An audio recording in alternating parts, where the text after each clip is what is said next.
ఎత్తరా ఎత్తరా ఎర్ర జెండా ఎత్తరా మన ఎర్ర జెండా ఎత్తరా ఎర్ర జెండా ఎత్తరా మన ఎర్ర జెండా ఎత్తరా అరే ఎత్తరా మన ఎర్ర జెండా ఎర్ర కాంతుల దిశలు నిండా ఎత్తరా మన ఎర్ర జెండా ఎర్ర కాంతుల దిశలు నిండా ఎత్తరా సంఘర్ష కీలల అవతరించిన ఎర్ర జెండా ఎత్తరా ఎత్తరా ఎర్ర జెండా ఎత్తరా మన ఎర్ర జెండా ఎత్తరా ఎర్ర జెండా ఎత్తరా మన ఎర్ర జెండా ఎత్తరా ఎర్రరా ఎత్తరా ఎర్ర జెండా ఎత్తరా మన ఎర్ర జెండా ఎత్తరా ఎర్ర జెండా ఎత్తరా మన ఎర్ర జెండా ఎత్తరా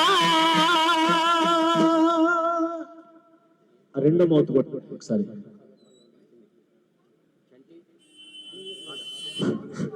Comrades, too much talk you are making. Hello. Comrade, CITU 18th conference is going to begin. After receiving the Amar Jyoti of the brave martyrs, now the CITU flag will be hoisted to start the 18th All India Conference process. I request CITU President Comrade K. Hemlata to hoist the CITU flag. Comrade Hemlata.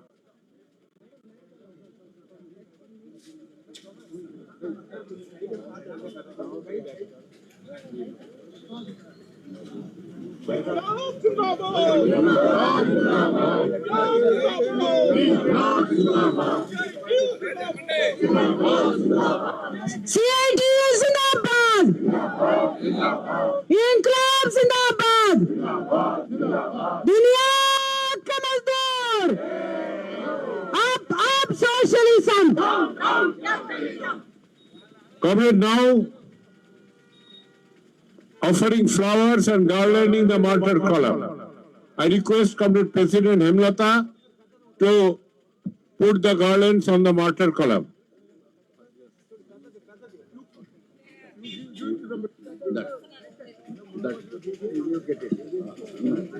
Sindhu. I request President of CITU, Comrade Hemlata, Comrade Tapan Singh, General Secretary, Comrade other office bearers.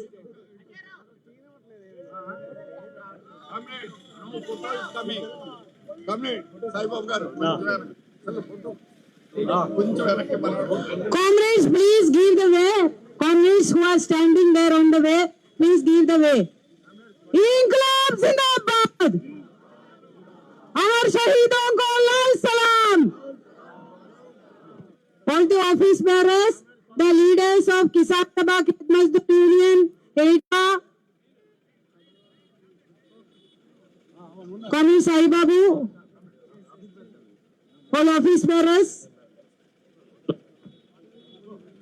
Comrade C.H. Narsingh Rao, all office bearers, please allow the office bearers to come in front, comrades. Yes. Hello. Oh Aruna పతాకమా చేబను మారెట్ salute శ్రమజీవులకే తనమా నీకివి గోరెట్ salute ఓ అరుణ పతాకమా చేబను మారెట్ salute శ్రమజీవులకే తనమా నీకిది గోరెట్ salute. Allow the office Comrade Mariam Davle. నీకిది గోరెట్ salute. మృత వీరుల త్యాగ ఫలితమే నీ వర్ణం ఎరుపయింది. CITU office bearers. మృత వీరుల త్యాగ ఫలితమే నీ వర్ణం ఎరుపయింది.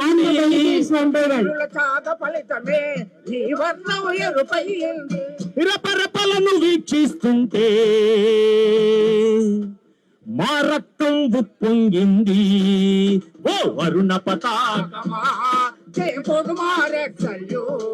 శ్రమజీవులకే తనమా నీకిదియే రెడ్సల్యూ శ్రమజీవులకే తనమా నీకిదిగో రెడ్సల్యూ నీలో ఉన్నది శక్తి అది కార్మిక నవీన శక్తి ప్లీజ్ కార్మిక రవీన శక్తి కలిసి ఉన్నది నీలో పడవలి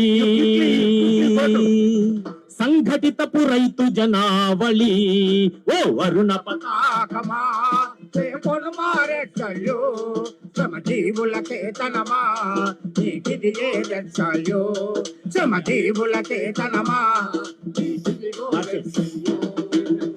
నిరుపేదల దోచే వారికి నీవంటే అమిత భయం నిరుపేదల దోచే వారికి నీవంటే అమిత భయం మా వర్గ పోరాటానికి నీ అండే మాకు భయం ఓ వరుణ పతాకమా one by one, please comrade, one by one, comrade, you come to one by one, please. శ్రమజీవులకే తనమా నీకిదిగో రెడ్సల్యూ నీ నీడన కొన్ని దేశములు సోషలిజం సాధించాయి కొన్ని దేశములు సోషలిజం సాధించాయి నీ నీడన కొన్ని దేశములు సోషలిజం సాధించాయి నీడన కొన్ని దేశములు సోషలిజం సాధించాయి పరపీడన పాలన నుండి మార్గం చూపించాయి ఓ వరుణ పతాకమా రెడ్ సెల్యూట్ శ్రమజీవులకే తనమా Please, one by one, please come. ఏనాడో మాననీయులు నిన్ను చేతన పట్టారో Speed, quickly, go to. చేతను పట్టారో ఏనాడో మాననీయులు నిన్ను చేతన పట్టారో How much time taken you? చేతను పట్టారో సర్వస్వం త్యాగం చేస్తూ నిన్ను మాకై నిలబెట్టారు ఓ వరుణ పతాకమా Comrade, please, one by one, queue. Comrade, no pushing, one by one. శ్రమజీవులకే తనమా నీకిదిగో రెడ్సల్యూ ఏ ఆశయ సిద్ధి కోసమై తమ రక్తం చిందించారో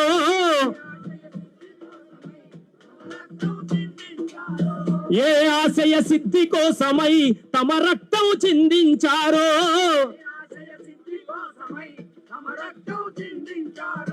తుది ఆశలు మాపై నిలిపి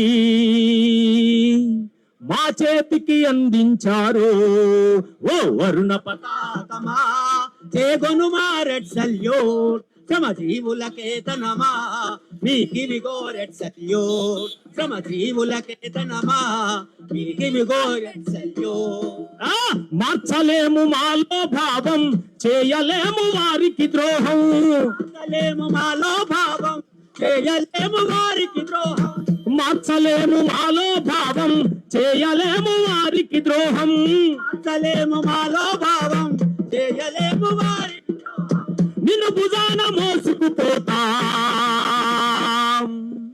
పోరాటం కొనసాగిస్తాం ఓ వరుణ పతాకమా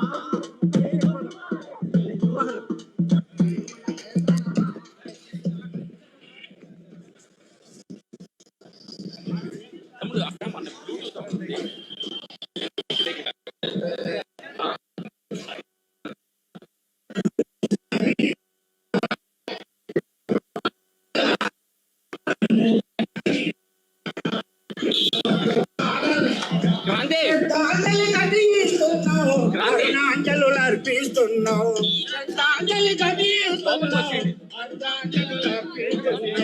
కనుమూసిన వీరుల్లారా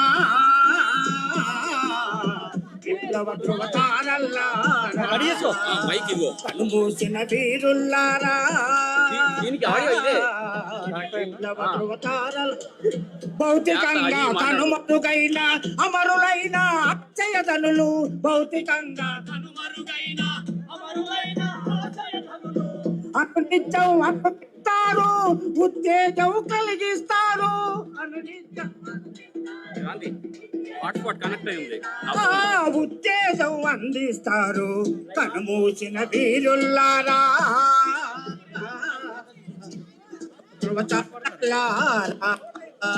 జైళ్ళలో నెట్టిన గాని తుపాకి గుళ్ళే పేల్చిన గాని జైళ్ళలో నెట్టిన జైళ్ళలో నెట్టిన గాని తుపాకి గుళ్ళే పేల్చిన గాని జైళ్ళలో కటిక దరిద్రం పీల్చిన గాని చదరకుండా నిలిచితిరయ్యా కటిక దరిద్రం పీల్చిన గాని చదరకుండా నిలిచితిరయ్యో కనుమూసిన వీరుల్లారా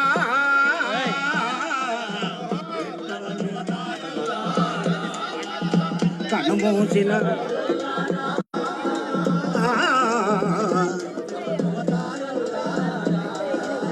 మరణమన్నది ఒక్కసారే పిరికితనము దినదిన సావని మరణమన్నది ఒక్కసారి మరణమన్నది ఒక్కసారే పిరికితనము దినదిన సావని ధైర్యమే ఒక మహాయుధంగా దౌర్జన్యాదిరించితిరయ్యా దౌర్జమే ఒక దౌర్జన్యాదిరించితిరయ్యా కనుమూసిన వీరుల్లారా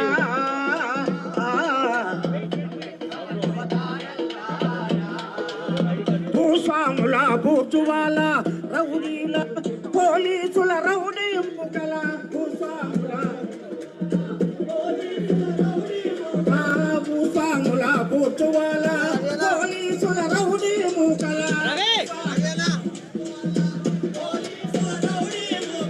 ఘాతుకాలను ప్రతీకరిస్తూ సమరం సాగించితిరయ్యా ఘాతుకాలను సమరం సాగించితిరయ్యా సమరం సాగించితిరయ్యా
Thank you.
రణక్షేత్రమై ప్రతి మాట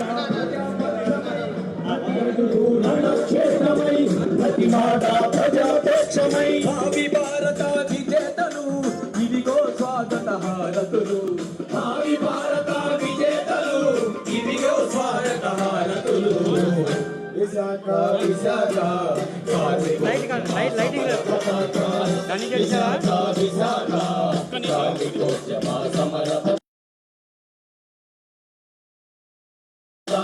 ఇదిగో స్వాగత హారతులు భావి భారత విజేతలు ఇదిగో స్వాగత హారతులు విశాఖ విశాఖ లైటింగ్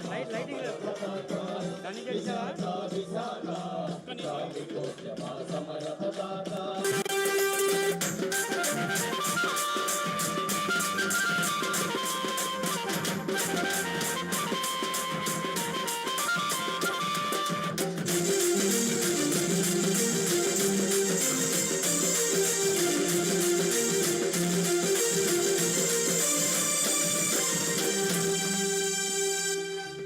మూసేస్తున్న ఫ్యాక్టరీలు తీసేస్తున్న ఉద్యోగాలు మూసేస్తున్న ఫ్యాక్టరీలు తీసేస్తున్న ఉద్యోగాలు అమర తంపర నిరుద్యోగము దేశం మొత్తం హాహాకారం అమర తంపర నిరుద్యోగము దేశం మొత్తం హాహాకారం ఊరు వాడకు ఎరుక పరిచే దీర్ఘ దృష్టి మీది ఊరు వాడకు ఎరుక పరిచే దీర్ఘ దృష్టి మీది అభివృద్ధి అంటే మేడలు కావు రోడ్లు ఏవో సేవలు కావు అభివృద్ధి అంటే మేడలు కావు రోడ్లు ఏవో సేవలు కావు ఉపాధితోనే దేశం మొత్తం ఉత్పత్తి అభివృద్ధి అంటూ ఉపాధితోనే దేశం మొత్తం ఉత్పత్తి అభివృద్ధి అంటూ వివరించే చైతన్యమూర్తులు మీరు కాక ఇంకెవరు వివరించే చైతన్యమూర్తులు మీరు కాక ఇంకెవరు ప్రతి అడుగు రణక్షేత్రమై ప్రతి మాట ప్రజాపక్షమై ప్రతి అడుగు రణక్షేత్రమై ప్రతి మాట నేతలు ఇదిగో స్వాగత హారతులు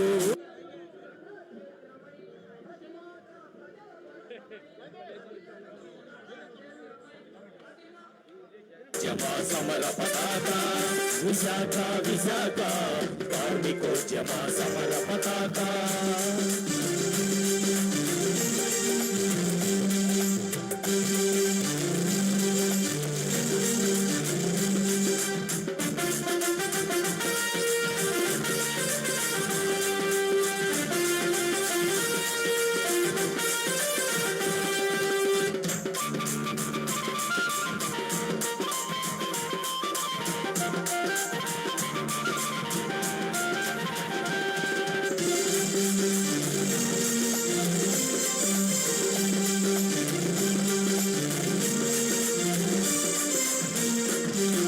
విస్తరిస్తున్న విశాఖపట్నం కార్మిక వర్గం కృషి ఫలితం విస్తరిస్తున్న విశాఖపట్నం కార్మిక వర్గ కృషి ఫలితం షిప్ యార్డులు విశాఖ పోర్టులు ప్రభుత్వ రంగ పరిశ్రమలు షిప్ యార్డులు విశాఖ పోర్టులు ప్రభుత్వ రంగ పరిశ్రమలు లక్షల బతుకుల జీవనాడుల వెలుగు దూడలేరు లక్షల బతుకుల జీవనాడుల వెలుగు జాడలేరు లక్షల బతుకుల జీవనాడుల వెలుగు జాడలెన్నో లక్షల బతుకుల జీవనాడుల వెలుగు జాడలెన్నో కనులు యువక బ్రతకనివ్వక రోజుకింత ప్రాణం తీస్తూ కనులు యువక బ్రతకనివ్వక రోజుకింత ప్రాణం చేస్తూ వేల కార్మికుల చిదిమేస్తూ విశాఖ ఉక్కును మింగే కుట్రను అడ్డుగోడ మీరు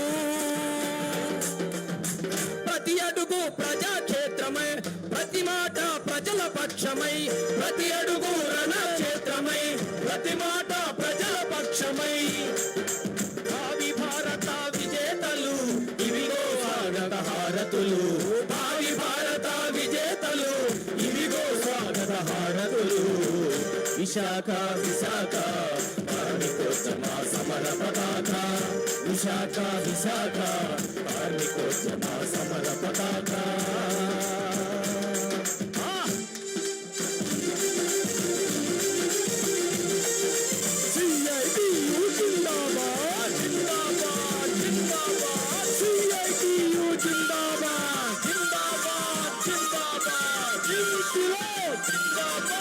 ఇంక్విలాబ్ జిందాబాద్.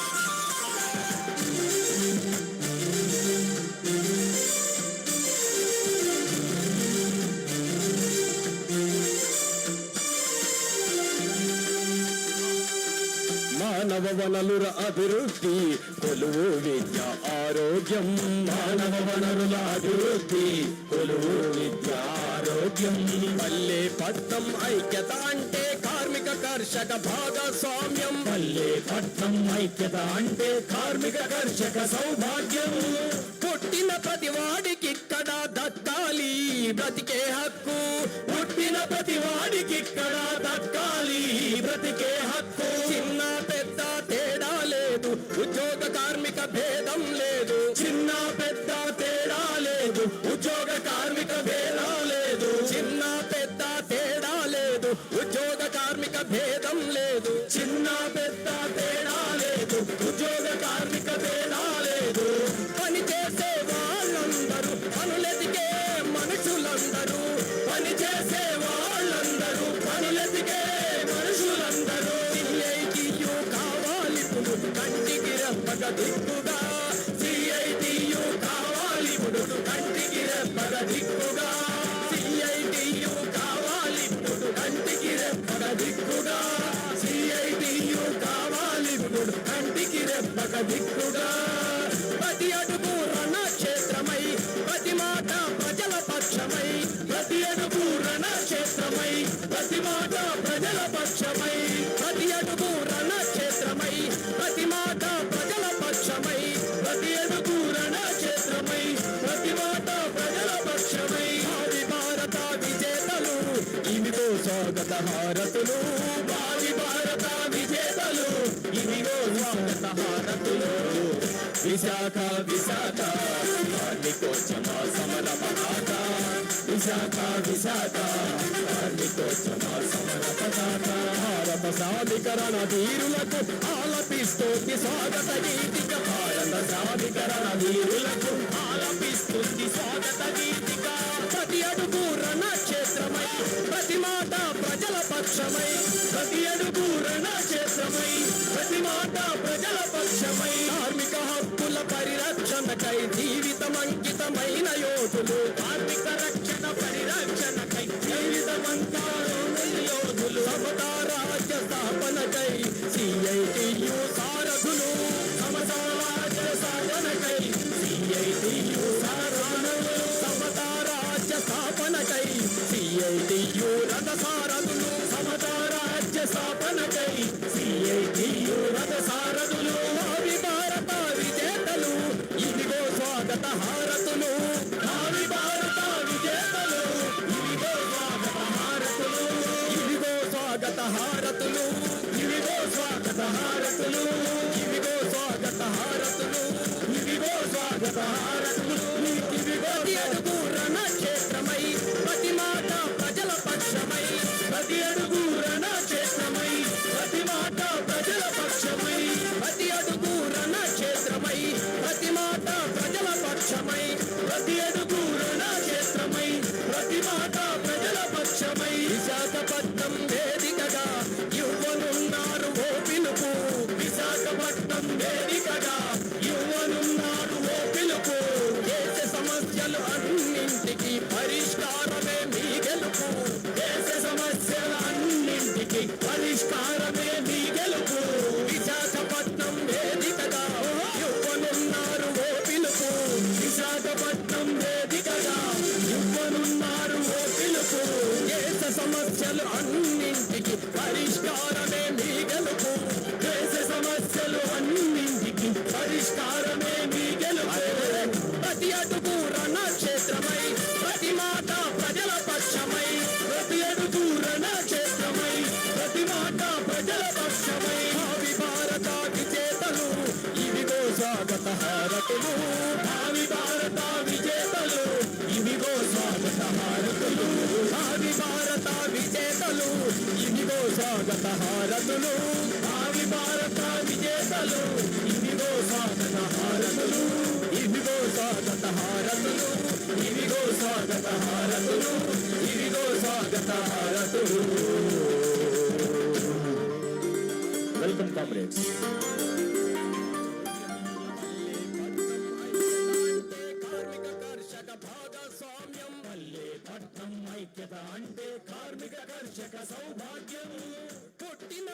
CITU సంఘం మనలను పిలిచింది, కార్మిక వర్గపు ఐక్యతను అది కోరింది. పదండి పదండి ముందుగా నవోదయానికి నాందిగా, పదండి పదండి ముందుగా నవోదయానికి నాందిగా, పదండి పదండి ముందుగా నవోదయానికి నాందిగా, పదండి పదండి ముందుగా నవోదయానికి నాందిగా. CITU సంఘం మనలను పిలిచింది,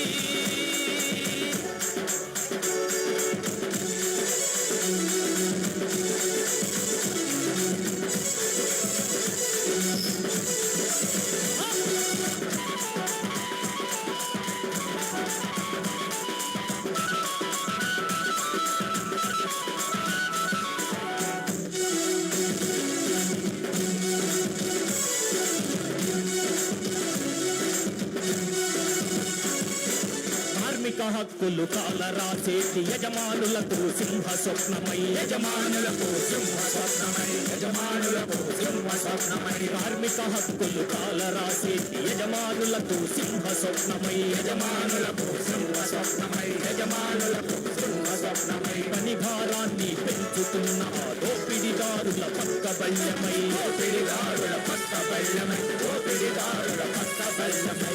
శక్తిగా నిలిచింది, నిలిచింది, నిలిచింది, అది ఉద్యమాలనే నడిపింది, నడిపింది, నడిపింది. వర్గ శక్తిగా నిలిచింది, అది ఉద్యమాలనే నడిపింది. పదండి పదండి ముందుగా నవోదయానికి నాందిగా, పదండి పదండి ముందుగా నవోదయానికి నాందిగా. CITU సంఘం మనలను పిలిచింది,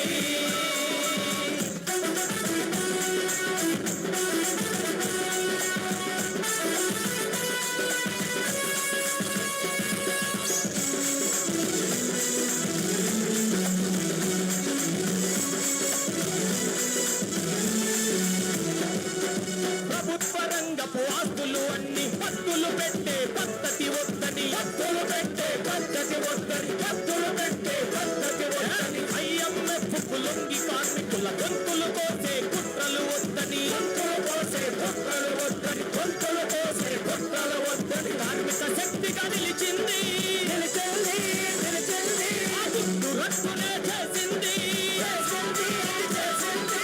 కార్మిక శక్తిగా నిలిచింది, ఆ గుట్టు రట్టునే చేసింది. పదండి పదండి ముందుగా నవోదయానికి నాందిగా, పదండి పదండి ముందుగా నవోదయానికి నాందిగా. పదండి ముందుగా నవోదయానికి నాందిగా, పదండి పదండి ముందుగా నవోదయానికి నాందిగా. CITU సంఘం మనలను పిలిచింది,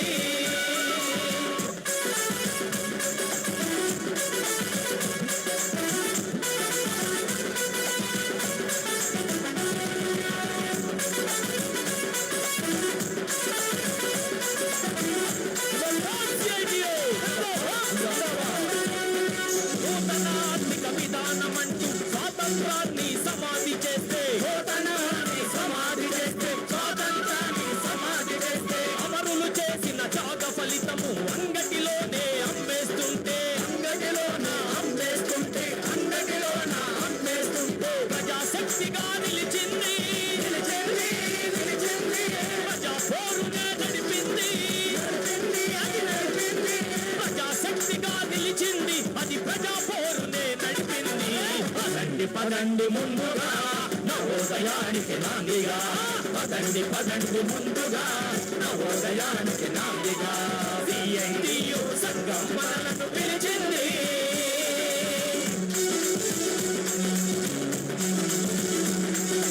జిందాబాద్ CITU, జిందాబాద్, జిందాబాద్, జిందాబాద్ CITU, జిందాబాద్, జిందాబాద్.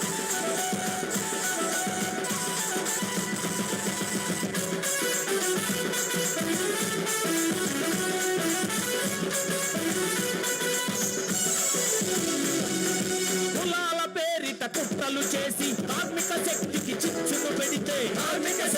చిచ్చులు పెడితే కార్మిక శక్తికి చిచ్చులు పెడితే కులోన్మాదము మతోన్మాదము మంటలు రేపి దేశ ఐక్యతకు ముప్పును తెస్తే సమర శక్తిగా నిలిచింది దేశ సమైక్యత కోరింది సమర శక్తిగా నిలిచింది అది దేశ సమైక్యత కోరింది పదండి పదండి ముందుగా నవోదయానికి నాందిగా పదండి పదండి ముందుగా నవోదయానికి నాందిగా CITU సంఘం మనలను పిలిచింది ఎందరెందరో అమర వీరుల కుదిరధారలే అరుణకేతమై సమ సమాజమును స్థాపించుటకై శ్రామిక శక్తుల సమర గీతమై రణభేరిని మోగించింది అరుణకాంతులి రజిమ్మింది రణభేరిని మోగించింది అది అరుణకాంతులి రజిమ్మింది పదండి పదండి ముందుగా నవోదయానికి నాందిగా పదండి పదండి ముందుగా నవోదయానికి నాందిగా CITU సంఘం మనలను పిలిచింది కార్మిక వర్గపు ఐక్యతను అది కోరింది పదండి పదండి ముందుగా నవోదయానికి నాందిగా పదండి పదండి ముందుగా నవోదయానికి నాందిగా పదండి పదండి ముందుగా నవోదయానికి నాందిగా పదండి పదండి ముందుగా నవోదయానికి నాందిగా పదండి పదండి ముందుగా నవోదయానికి నాందిగా పదండి పదండి ముందుగా నవోదయానికి నాందిగా నవోదయానికి నాందిగా. కామ్రేడ్స్, వైజాగ్ నుంచి వచ్చిన వాళ్ళు డెలిగేట్స్ తప్ప మిగతా వాళ్ళందరూ బయట ఉండండి. డెలిగేట్స్ కి ఈ హాల్లో అడ్మిట్ పర్మిషన్ ఇవ్వండి. డెలిగేట్స్ కూర్చోడానికి అవకాశం ఇవ్వండి. బయట ఓపెన్ సెషన్ అంతా కూడా బయట స్క్రీన్స్ పెట్టి చైర్స్ వేసాం కాబట్టి దయచేసి వైజాగ్ నుంచి వచ్చిన వాళ్ళందరూ కూడా బయట ఉన్న డెలిగేట్స్ మినహాయించి మిగతా వాళ్ళందరూ ఓపెన్ సెషన్ లో బయట చూడాలని చెప్పి కోరుతున్నాం.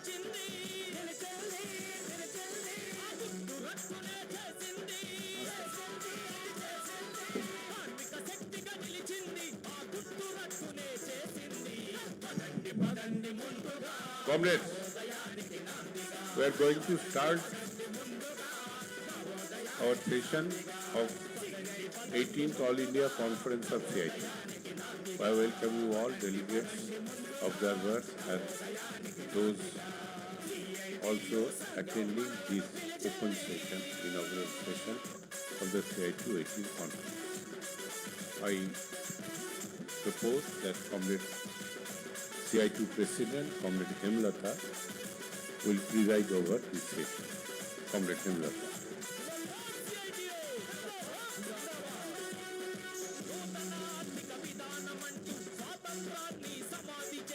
Comrades, first of all, I welcome WFU General Secretary, Comrade Pambis Christis, to this 18th conference of CITU. Our leaders of the Joint Trade Union platform, the Central Trade Union leaders are here. I welcome from INTUC, Mantri Rajasekhar, National Senior Secretary of INTUC. Comrade Amarjit Kaur, General Secretary of AITUC. Comrade Sudarshan Rao, Office Bearer of HMS. He will be joining shortly. Jaisan Meher, All India Secretariat member of AIUTUC. G. Madhusudan, Office Bearer of TUCC. Comrade Sonia George, Vice President of SEVA. And Clifton D. Rosario, Vice President of AICCTU. Now, the welcome address will be delivered by the chairman of the reception committee, Comrade C.H. Narsingh Rao.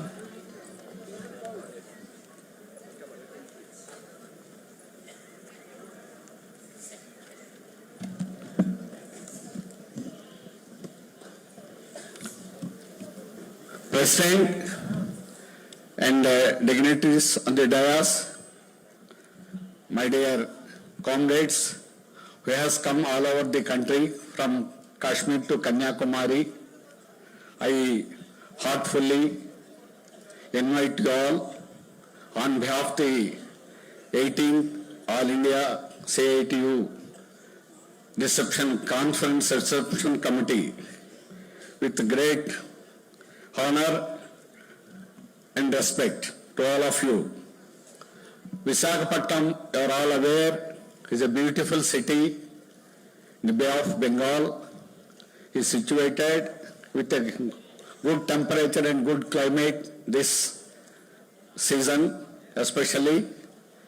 And Visakhapatnam is famous for working class center of the Andhra Pradesh. It is the biggest industrial center, especially to the central public sector. Born with the port city earlier, at present it is a steel city. It is the biggest steel plant, Vizag steel plant. 32 people has laid down their life, and the steel plant has people fought and got it. It is not as other industries. So the other industries like Hindustan Shipyard, Bharat Heavy Plates, Hindustan Petroleum, NTPC, BHEL, all the public sector, most of the major public sector has situated in Visakhapatnam except the ONGC, which was situated in Rajahmundry nearby 200 kilometers. This city was, during the British days, there is only one big industry, that is jute industry. In CITU also jute mill in 1930, the workers who has working for 15 to 16 hours during the day has made a rebellion, and the British people police has fired 3 workers during that struggle. The Visakhapatnam tribal area was led by the heroic leader Alluri Sitaramarazu. The martyrs Jyoti has been brought from there. Krishnadevi Patnam. He said he was killed at the age of 27 years by the Britishers. But he led the people, especially the downtrodden tribal people of this Visakhapatnam district in 1920s.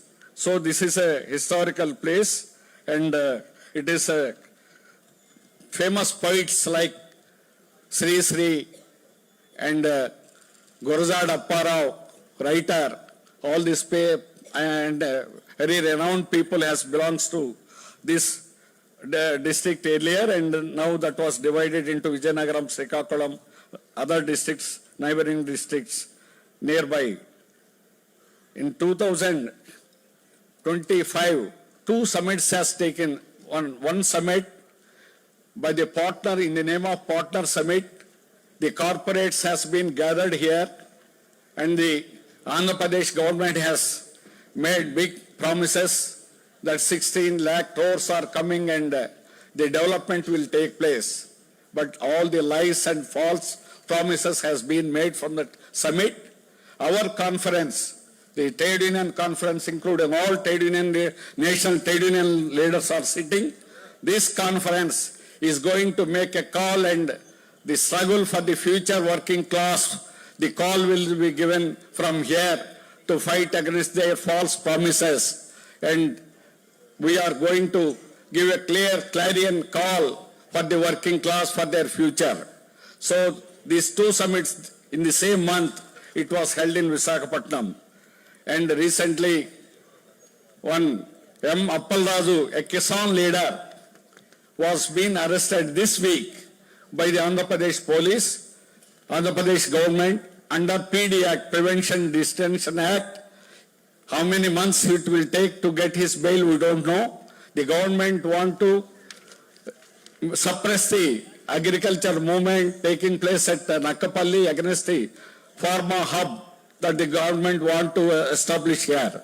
So this district is, in this district, common district earlier, the comrades who are fighting so many battles has taken place in various industries, and we got the people support, the mass support, the Kisan movement both together working class and Kisan together are fighting from many years. Our struggle will take place in future also. And in this regard, recently the Visakhapatnam steel plant, you are aware, from last 5 years, 2021 January 27, means almost just 1 month less than 5 years, the working class of Visakhapatnam is fighting against the strategic sale, means 100% sale of Visakhapatnam. The people, and so far even 1% has not been disinvested, only because of the fight that is continuing from last 5 years. We are going to fight, continue our fight in future also. The Kisan movement has the leaders, Kisan Samyukta Morcha leaders, most of the leaders are here. They came in 2021 itself and supported our movement against this privatization. And in Visakhapatnam, Dredging Corporation is the corporate headquarters in Visakhapatnam. This dredging corporation, the government want to privatize in 2018, but only 1,200 people. But the support of the mass, 1 lakh people has participated in the ballot against the privatization of Dredging Corporation of India. Then the Minister Gadkari came to Visakhapatnam and he has to announce that Dredging Corporation of India could not be privatized. We are not going to privatize like that. The Dredging Corporation of India privatization has been, as we have, it is continuing in public sector because of the struggle that has been taken place by the working class of this state. Throughout the state, we made a continuous rigorous agitations during that period. That's why the agitations so far. So many other industries, Hindustan Shipyard, the government tried to, but the parliamentary committee has taken a decision to merge this Hindustan Shipyard to the defense. Now it became a defense unit. In Bharat Heavy Plates and Vessels Limited, BHPV earlier, it was merged into BHEL only because of all this struggle. L&T people has tried their best to take over the BHPV. But because of all the workers came together and sat before the plant, not allowed the L&T people. L&T people left from Visakhapatnam and again they could not come. That BHP was merged to BHEL now. So the struggles, due to the struggles, the Visakhapatnam working class has made many vigorous struggles and fought against the government and their policies and saved the public sector so far in many angles. And the agriculture movement is also both together fighting, especially in Nakapalli. Vizag steel plant, only problem is captive mines. All other public sector are having mines. Only Vizag steel plant is not having mines, but the government want to start on metal steel plant in Nakapalli, and the government is trying to its best to allot captive mines to the metals company. So the government want to kill the public sector, especially they are trying their last 5 years, want to destroy Vizag steel plant. It is not simple privatization. Of course, another resolution is there. In the inaugural session, I don't want to explain more. So the people and the working class together are fighting and save the working public sector. So far, we appreciate the struggles that are being laid by the working class of Visakhapatnam and the working class of Andhra Pradesh. The reception committee has made all possible efforts to ensure that stay in comfortable and pleasant, respectably, and we request your kind cooperation in overlooking any minor inconvenience would arise. May the spirit of Visakhapatnam, symbolizing industrial resilience and collective strength, serve as a source of inspiration for our deliberations. Let us deliberate and proceed with a shared sense of purpose. Once again, we extend a warm and cordial welcome to all the delegates and wish the conference resounding success, including our fraternal leaders and various leaders came from the other fraternal trade unions. I once again welcoming you all. I conclude this welcoming speech on behalf of the reception committee, thanking you all. Thank you very much. Thank you, Comrade Narsingh Rao. Now I request Comrade Tappan Sen, our General Secretary, to make some introductory remarks.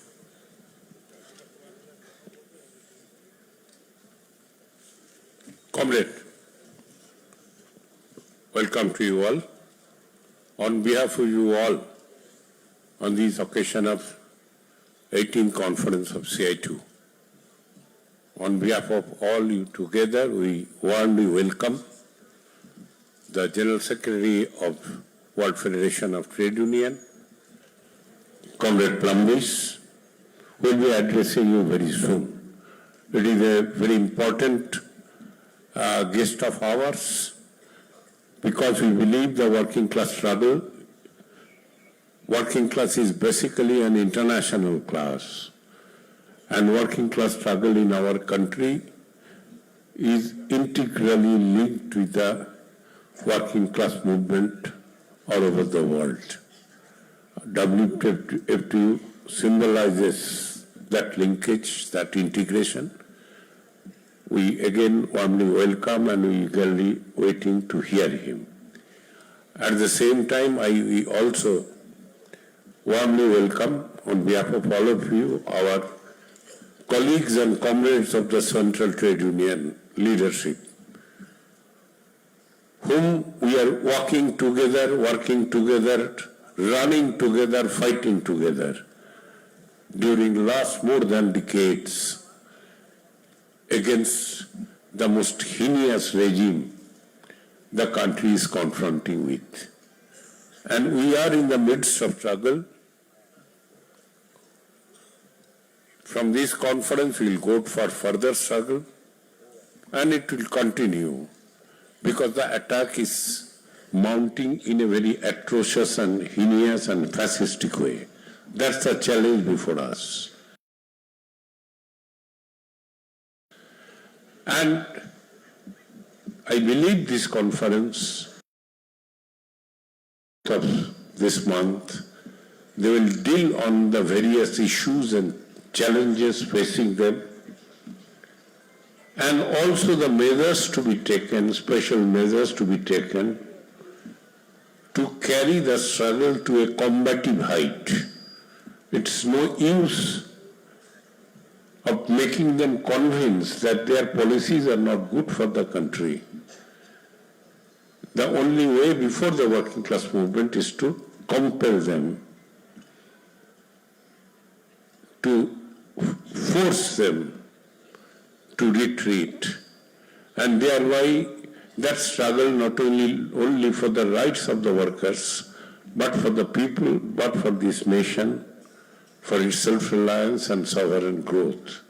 In fact, the working class, they are playing a role of a great patriotic struggle to save the nation, to save the people, along with saving their right. We don't believe that all these are separate issues. They are integrally linked to each other. And on that premise, CITU conference will be dealing on the issue. Comrades from all over the country who have come, leading different sectors, will be dealing on the issues. And initially, definitely, by the presentation made by our WF2 General Secretary, and also our colleagues and comrades of the Central Trade Unions, their presentation will definitely enthuse us, generate us more confidence. And at the same time, I also welcome our fraternal mass organizations, particularly the Workers' Kisan Sabha, Agricultural Workers Union, All India Democratic Women Association, and other mass organizations who are also present in this conference to greet us and to exchange their ideas. We are in a particular turning point, and I think it is one of the biggest achievements of the working class movement. While fighting against neoliberalism since last more than 3 decades, that in this process of struggle, a new combination has emerged through this process of struggle. the workers, peasants and agricultural workers are coming together. The producing classes are coming together to combat the destructive, conspiratorial exercise by the government. Rather, it will be wrong to say only by the government, it will by the capitalist class, by the corporate class, who are operating through their agents in governance. That is how we look into the thing. Our fight against this exploitative system itself. And I believe that new combination, the unity of the producing class that is emerging, it is not merely our own. The entire joint front of Kisan organizations and joint front of trade union organizations are coming together. Last 9 July strike symbolizes that much more visibly, and I think that is the future instrumentation of our struggle to combat and to defeat the enemies of the people and enemies of the nation. With these few words, I believe this 4 days exercise will be a very important exercise, very crucial exercise for us, for all of us, for the entire working class movement, and for the entire people's movement in the country. With these few introductory remarks, this inaugural session will be eagerly waiting to hear our leaders, our fraternal leaders, our WF2 General Secretary and our Central Trade Union comrades. With these introductory remarks from the conference, we will be interacting in the process of coming 4 days with these few introductory remarks. At the end, I again express our warm appreciation and gratitude to the Andhra Pradesh State Committee of CITU and Visakhapatnam working class movement in particular to host this conference quite effectively in a very beautiful manner. Thank you all, comrades. With these, I conclude. Comrade Tappan has talked about the World Federation of Trade Unions, its importance. As all of you know, the World Federation of Trade Unions is a class-oriented trade union, global trade union, which has been fighting against imperialism and also for the defense of the workers' rights all over the world. We are very happy to have Comrade Pambis Christis, the General Secretary of WFTU here. Despite his very busy schedule, he has made the effort to come here and managed to come here. I welcome him again and request him to greet the conference.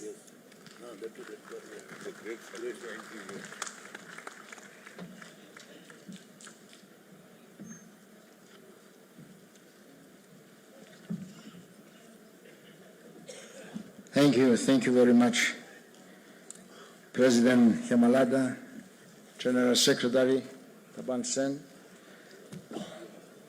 comrades representing the other affiliate members of WFTU in India, dear guests, comrades, delegates in this 18th National Congress of CITU, brothers and sisters.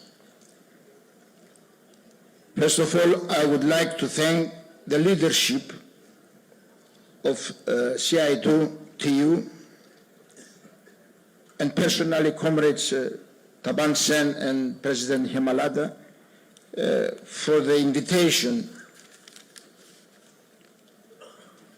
to have this possibility to attend your 18th National Congress. On behalf of more than 105 million members of the World Federation of Trade Unions from 134 countries from all corners of the earth, I convey to you and through you to the working class of India militant class greetings.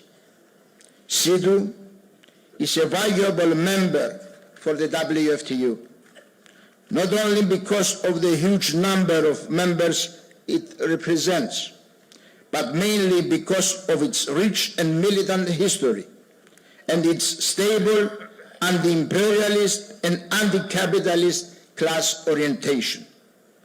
Ridley has a position in the Secretariat of our Federation, and Comrade Devroy is one of the Deputy General Secretaries of the World Federation of Trade Unions.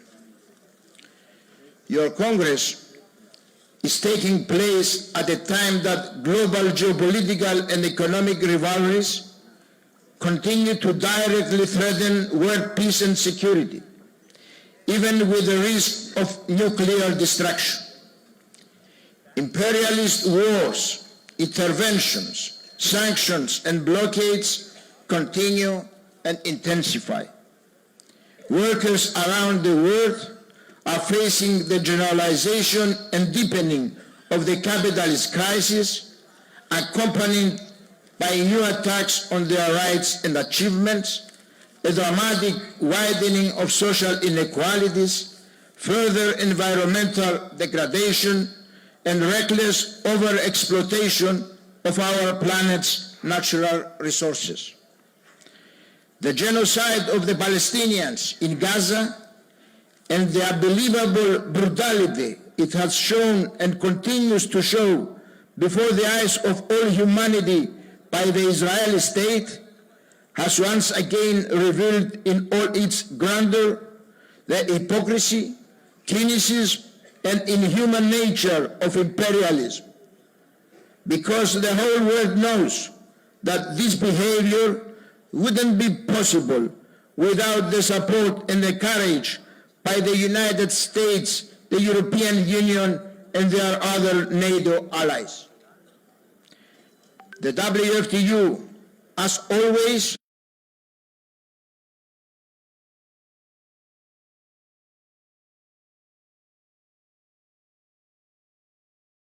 cannot ensure just or lasting peace. Our solidarity actions will continue and intensify until the establishment of the independent Palestinian state in the 1967 borders with East Jerusalem as its capital. In the same anti-imperialistic spirit, we stand in solidarity with the working class and the people of Venezuela, Cuba, and the Latin America in general, who are facing intensified threats, military provocations, economic warfare, and attempts at foreign interference by United States imperialism. The deepening of the capitalist crisis makes the attacks against labor and social achievements and democratic and trade union freedoms becoming even harsher and intense. Temporary, precarious, and unsecured employment is expanding and have significantly undermined labor with rights regulated by collective agreements. At the altar of profit, human sacrifices continue as safety and health at work are seen by employers as undesirable costs that reduce their profits. The shift towards a war economy is clearly a priority for the ruling circles of capitalism today. New massive increases in military spending, apart from being a threat to global peace and security, also mean even harsher austerity policies and widening social inequality. It is obvious that in our era, the prerequisites for truly dignified working and social living conditions for all workers exist in abundance. The rapid development of science and technology has led to a leap in the productive capabilities of human labor. What we are fighting for, these capabilities not to be utilized to increase the profits of capitalists and create unimaginable wealth for few, but to ensure dignified living and working conditions for those who, through their labor and toil, are the true creators of the produced wealth. The encouraging and hopeful element in the depressing picture of today's world is the fact that workers do not passively accept the neoliberal, anti-popular and anti-labor offensive. Guided by class-oriented trade unions, with militant struggles and mobilizations in every corner of the globe, they are demanding work with rights that ensure the satisfaction of their modern needs. As the resistance of workers strengthens and the struggles become more massive and militant, so do the phenomena of authoritarianism and repression. The police persecution of trade unions leaders and the attack on trade unions' freedoms, particularly the right to strike, intensify. United workers' struggles often face not only employers and the states, but also unions aligned with class collaboration and system integration. Employers and governments to manipulate labor struggles, betting on the role of yellow unions and the surrendered trade union leaders. India is an integral part of this global development. Neoliberal policies, labor law changes, and aggressive privatization have had serious consequences for workers and pensioners. We watch and salute the united struggles from and the joint platform of central trade unions and sectoral federations' resistance against the anti-worker labor codes, which constitute a sweeping attack on job security, social protection, trade union rights, and democratic freedoms. These massive mobilizations of Indian workers, like national-wide actions of 26 November, clearly demonstrate the strength of working-class unity and class consciousness in defense of rights. Dear comrades, brothers and sisters, as you know, in 3rd of last October in Paris, with the presence of more than 350 international delegates, including CITU representatives, we had the great pleasure to honor the 80 years, the long, rich, and glorious historical path of the World Federation of Trade Unions. A path full of action and struggles, always with solidarity and internationalism. The next World Federation Trade Union Presidential Council, which will be held in Bahrain at the end of March 2026, is going to officially announce the 19th World Trade Union Congress, which is expected to be hosted in Colombo, Sri Lanka, from May 13 to 15, 2027. The 13th World Trade Union Congress was convened in New Delhi in 2000 under very critical circumstances for the international class-oriented trade union movement.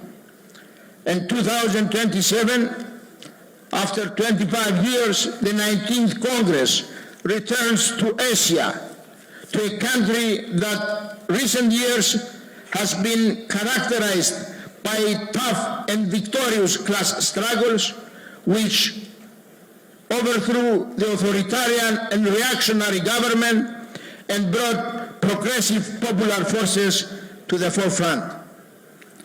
I have no doubt that CITU, along with the other WFTU members organizations in India and the region, will contribute significantly to the success of this Congress, which will be held in your neighborhood. It is our humble ambition that our 19th Congress will be another shining milestone in the historic course of our movement, continuing its 80-year path with the same vision that inspired its founding, for a world without wars and imperialist interventions, without exploitation and discrimination, where work will be permanent, stable, regulated, and safe. Dear comrades, once again, I wish you every success in your Congress and, of course, in your future struggles for the rights of the Indian workers. I am aware that you are currently preparing for a nationwide strike on February 12, 2026, in which the United Peasants Forum has also declared its participation. It will obviously be a historic, huge, nationwide, all-India popular mobilization expressing the will of the Indian people to resist militantly and decisively the anti-labor and anti-popular policies of the current government that attacks the achievements, rights, and freedoms of workers and the Indian people in general. Be assured that you will never be alone in these struggles. As in the past, you can count and rely on the solidarity and support of the international class-oriented trade union movement, of the WTU affiliates and friends all over the world, which shall solidly stand in solidarity with your strike action. Long live the unity and struggles of the working class. Long live CITU. Long live WFTU. WFTU Zindabad! Inaugural Zindabad! Dunia ka mazdoor! Dunia ka mehnatkash ek ho! Inaugural Zindabad! Zindabad, Zindabad! Up socialism! Down capitalism! Before to let the floor, I would like to offer a small present to the leaders of CITU to remember this very important moment, not only for the CITU, but also for the international class-oriented trade union movement.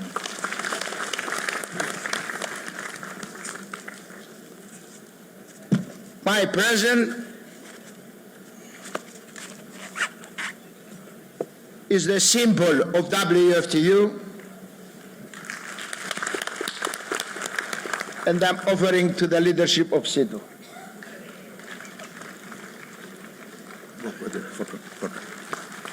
Samrajwad ho barbad! Ho barbad! Ho barbad! Samrajwad ho barbad! Ho barbad! Ho barbad! Up socialism! Down capitalism! Up socialism! Down capitalism!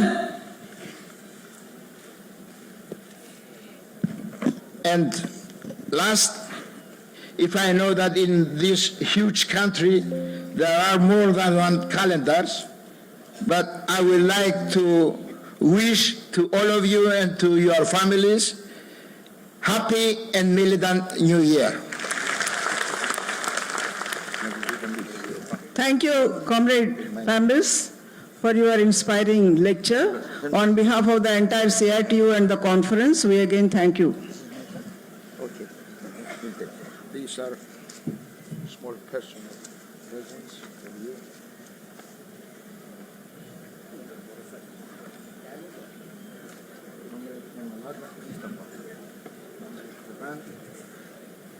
And comrade. And the comrade also.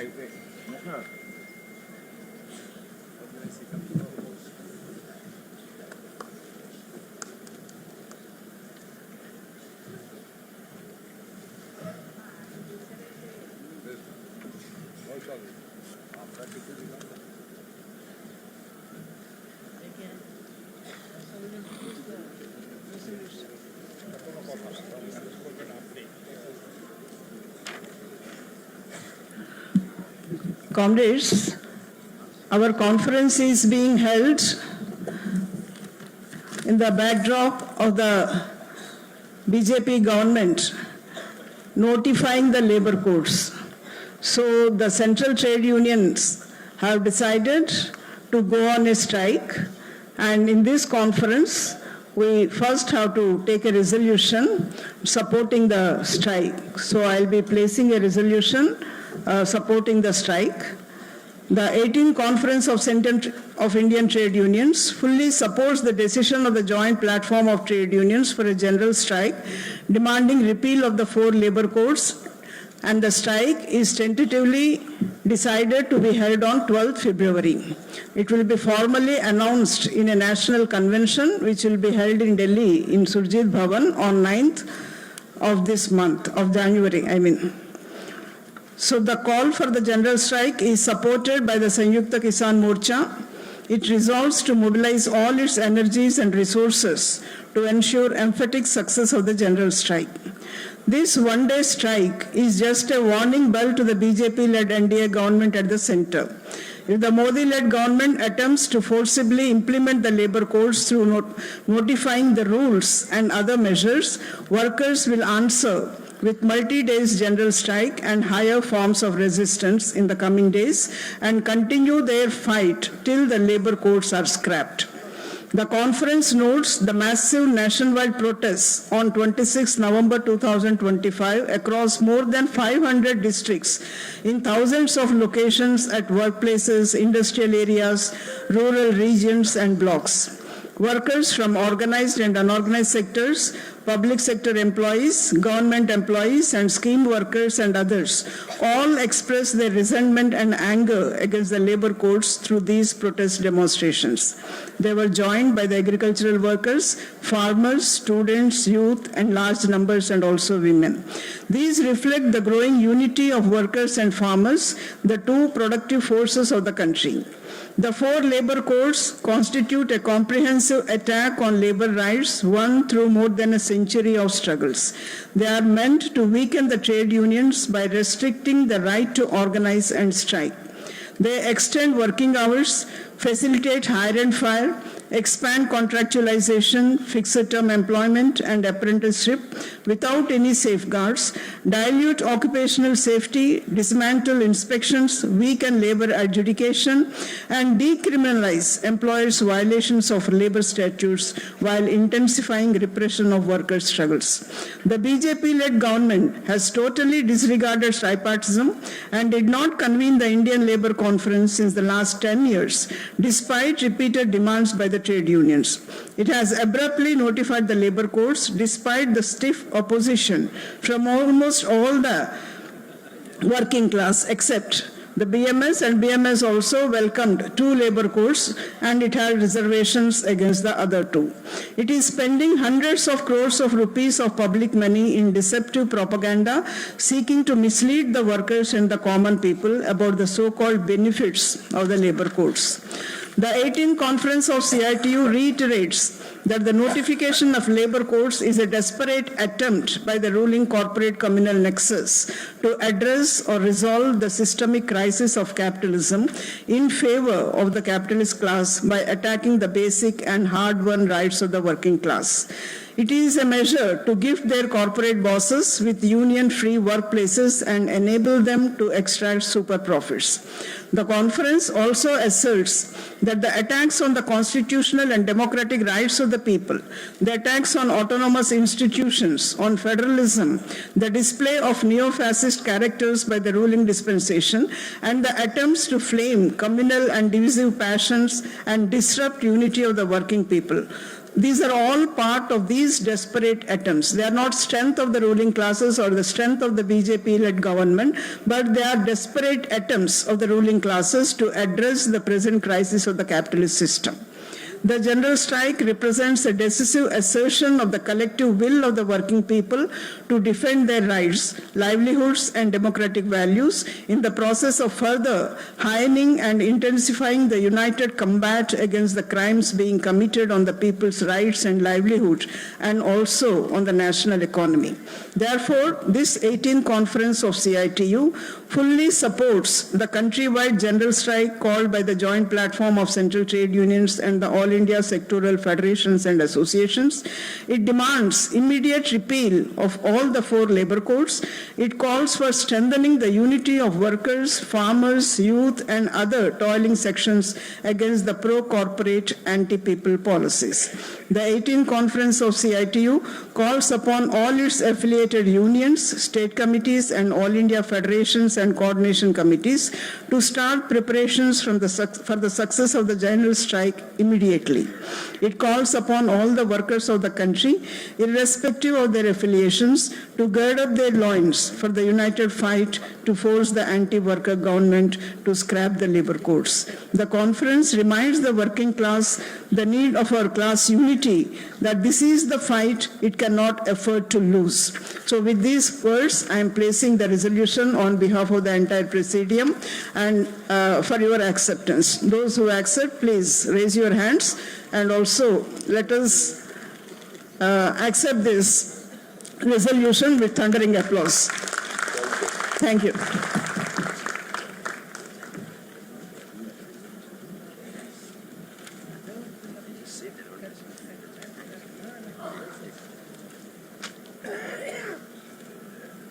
Comrades, our General Secretary, Comrade Hemlata, shall present a souvenir of our Congress to General Secretary, World Federation of Trade Union, Comrade Pembis. Comrade Hemlata.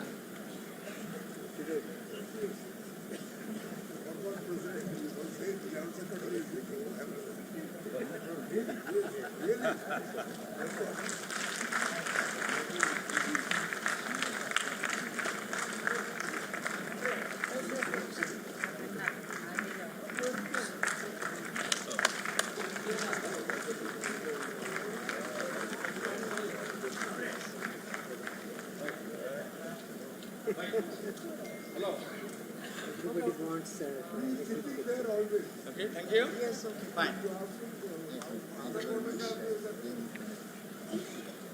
11:45.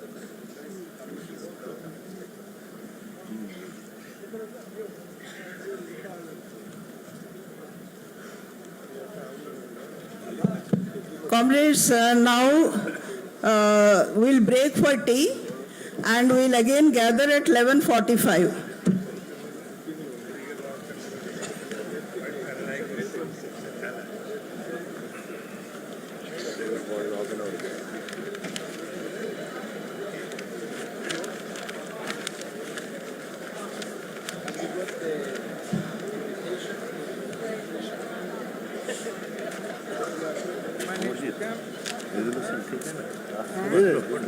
नहीं ठीक किया ये हाँ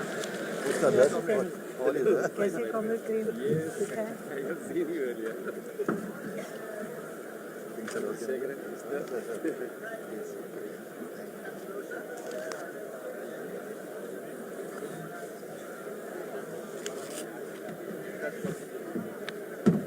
date नहीं तय होता था तो कितना प्रॉब्लम आता डेट तय नहीं होता तो कितना प्रॉब्लम आता कॉन्फ्रेंस हो रहा है आप सिर्फ बोल रहे हैं फरवरी में करेंगे डेट बता नहीं पा रहे हैं आपका तो अच्छा होमवर्क देगा ना तो सीधे आप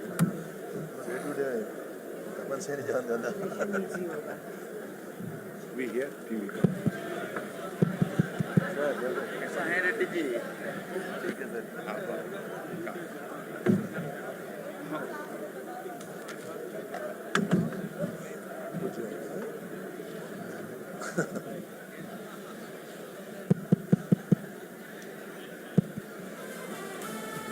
ఎందరు ఏమంటున్నా ఎవ్వరు అడ్డం పడినా అరే ఎందరు ఏమంటున్నా ఎవ్వరు అడ్డం పడినా కార్మిక అభ్యుదయానికి సమరమెంత ఎదురైనా అంటున్నది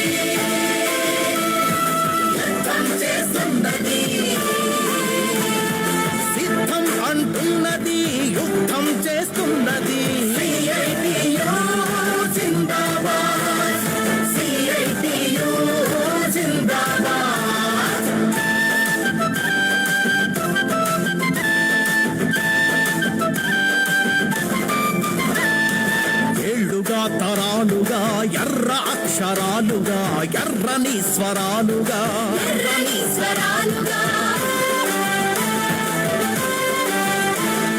నిక్క తీసి నిఘా పెట్టి ట్రిగ్గర్లా గర్జించే నిక్క తీసి నిఘా పెట్టి ట్రిగ్గర్లా గర్జించే ఒకే ఒక్క యూనియన్ ఉచితంగా వైద్యం ఉచితంగా చదువు ఉచితంగా వైద్యం నిరుద్యోగులందరికీ ఉద్యోగాలుండాలని జెండాలను ఎత్తడమే CITU కార్మికుల కర్షకుల కరచాలనమే CITU జిందాబాద్ CITU జిందాబాద్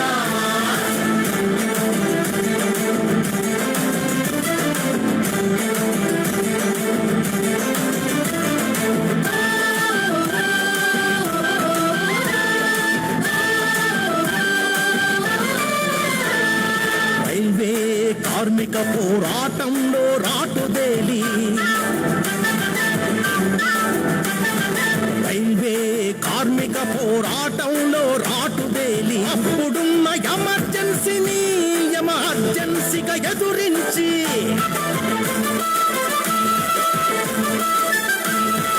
ఇప్పుడున్న అప్రకటిత మోదీ ఎమర్జెన్సీ పైన నిగ్గదీసి నిఘా పెట్టి ట్రిగ్గర్లా గర్జించే ఒకే ఒక్క యూనియన్ జిందాబాద్ CITU జిందాబాద్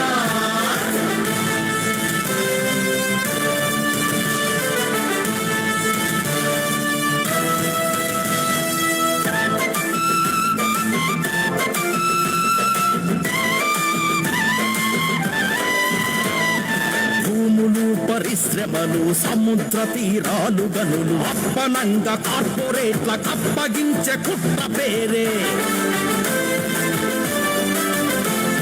సరళీకరణంగా సాగే కరళీకరణం పైన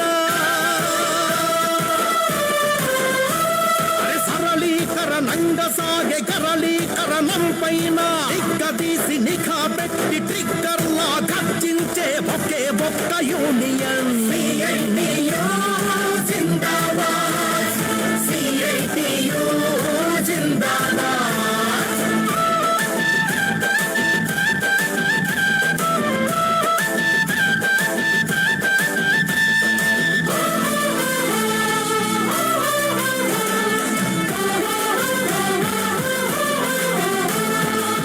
రాజకీయ పదవులకు లాభించిన నేతలకు 2-3 పెన్షన్లతో లక్షలు అందిస్తారు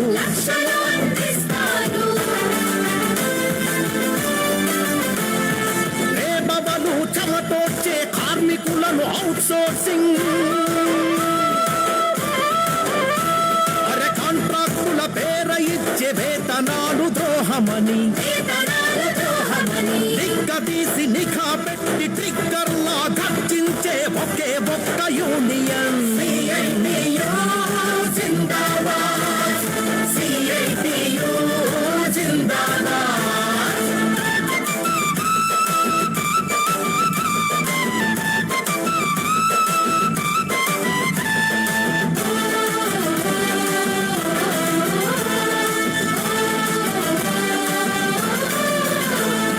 చికాగోలో పని గంటలు తగ్గించిన జెండా వలె 90 గంటల పనిపై తొడచరిచే సంఘమిది ప్రభుత్వ రంగాన్ని మోది ప్రైవేట్ రంగానికిస్తే ప్రభుత్వ రంగాన్ని మోది ప్రైవేట్ రంగానికిస్తే నిగ్గదీసి నిఘా పెట్టి ట్రిగ్గర్లా గర్జించే ఒకే ఒక్క యూనియన్ జిందాబాద్ CITU జిందాబాద్ CITU జిందాబాద్ CITU జిందాబాద్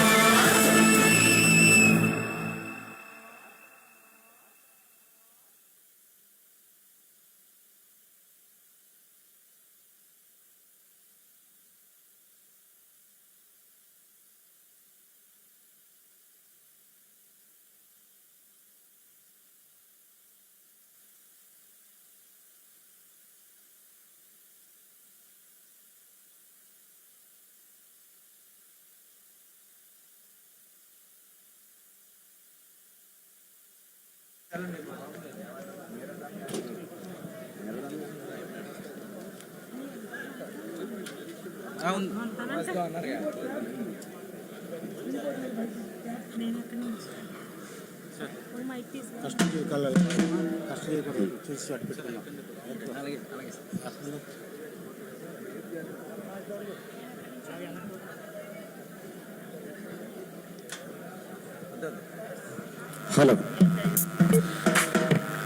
आवाज दो हम एक है, भारत का श्रमिक है अंटू తెలకపల్లి రవి గారు రచించినటువంటి గీతం.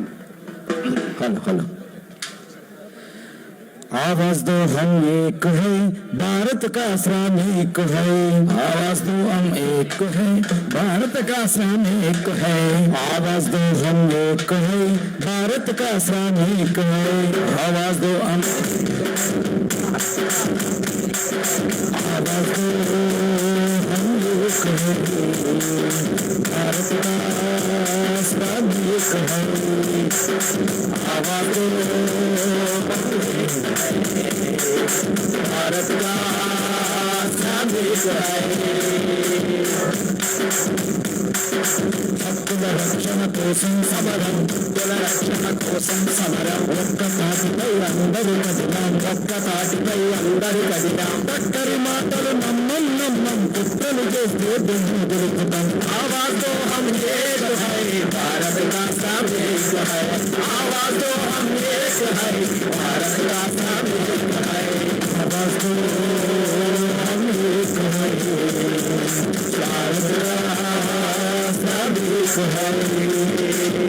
आवाज दो हम एक है, भारत का श्रमिक है. పోరాడి ఎన్నో ఎన్నో ఏళ్ళు పోరాడి భద్రత పనిచేస్తుంటే, ముందున భద్రత పనిచేస్తుంటే. పోరాడి ఎన్నో ఎన్నో ఏళ్ళు పోరాడి ముందున భద్రత పనిచేస్తుంటే, ముందున భద్రత పనిచేస్తుంటే. చేతులు నుడుచుకు కూర్చుంటామా, చైతన్యంతో కథం తొక్కున్నాం. ఆవాజ్ దో హమ్ ఏక్ హై, భారత్ కా श्रमिक है. आवाज दो हम एक है, भारत का श्रमिक है. आवाज दो हम एक है, भारत का श्रमिक है. आवाज दो हम एक है, भारत का श्रमिक है.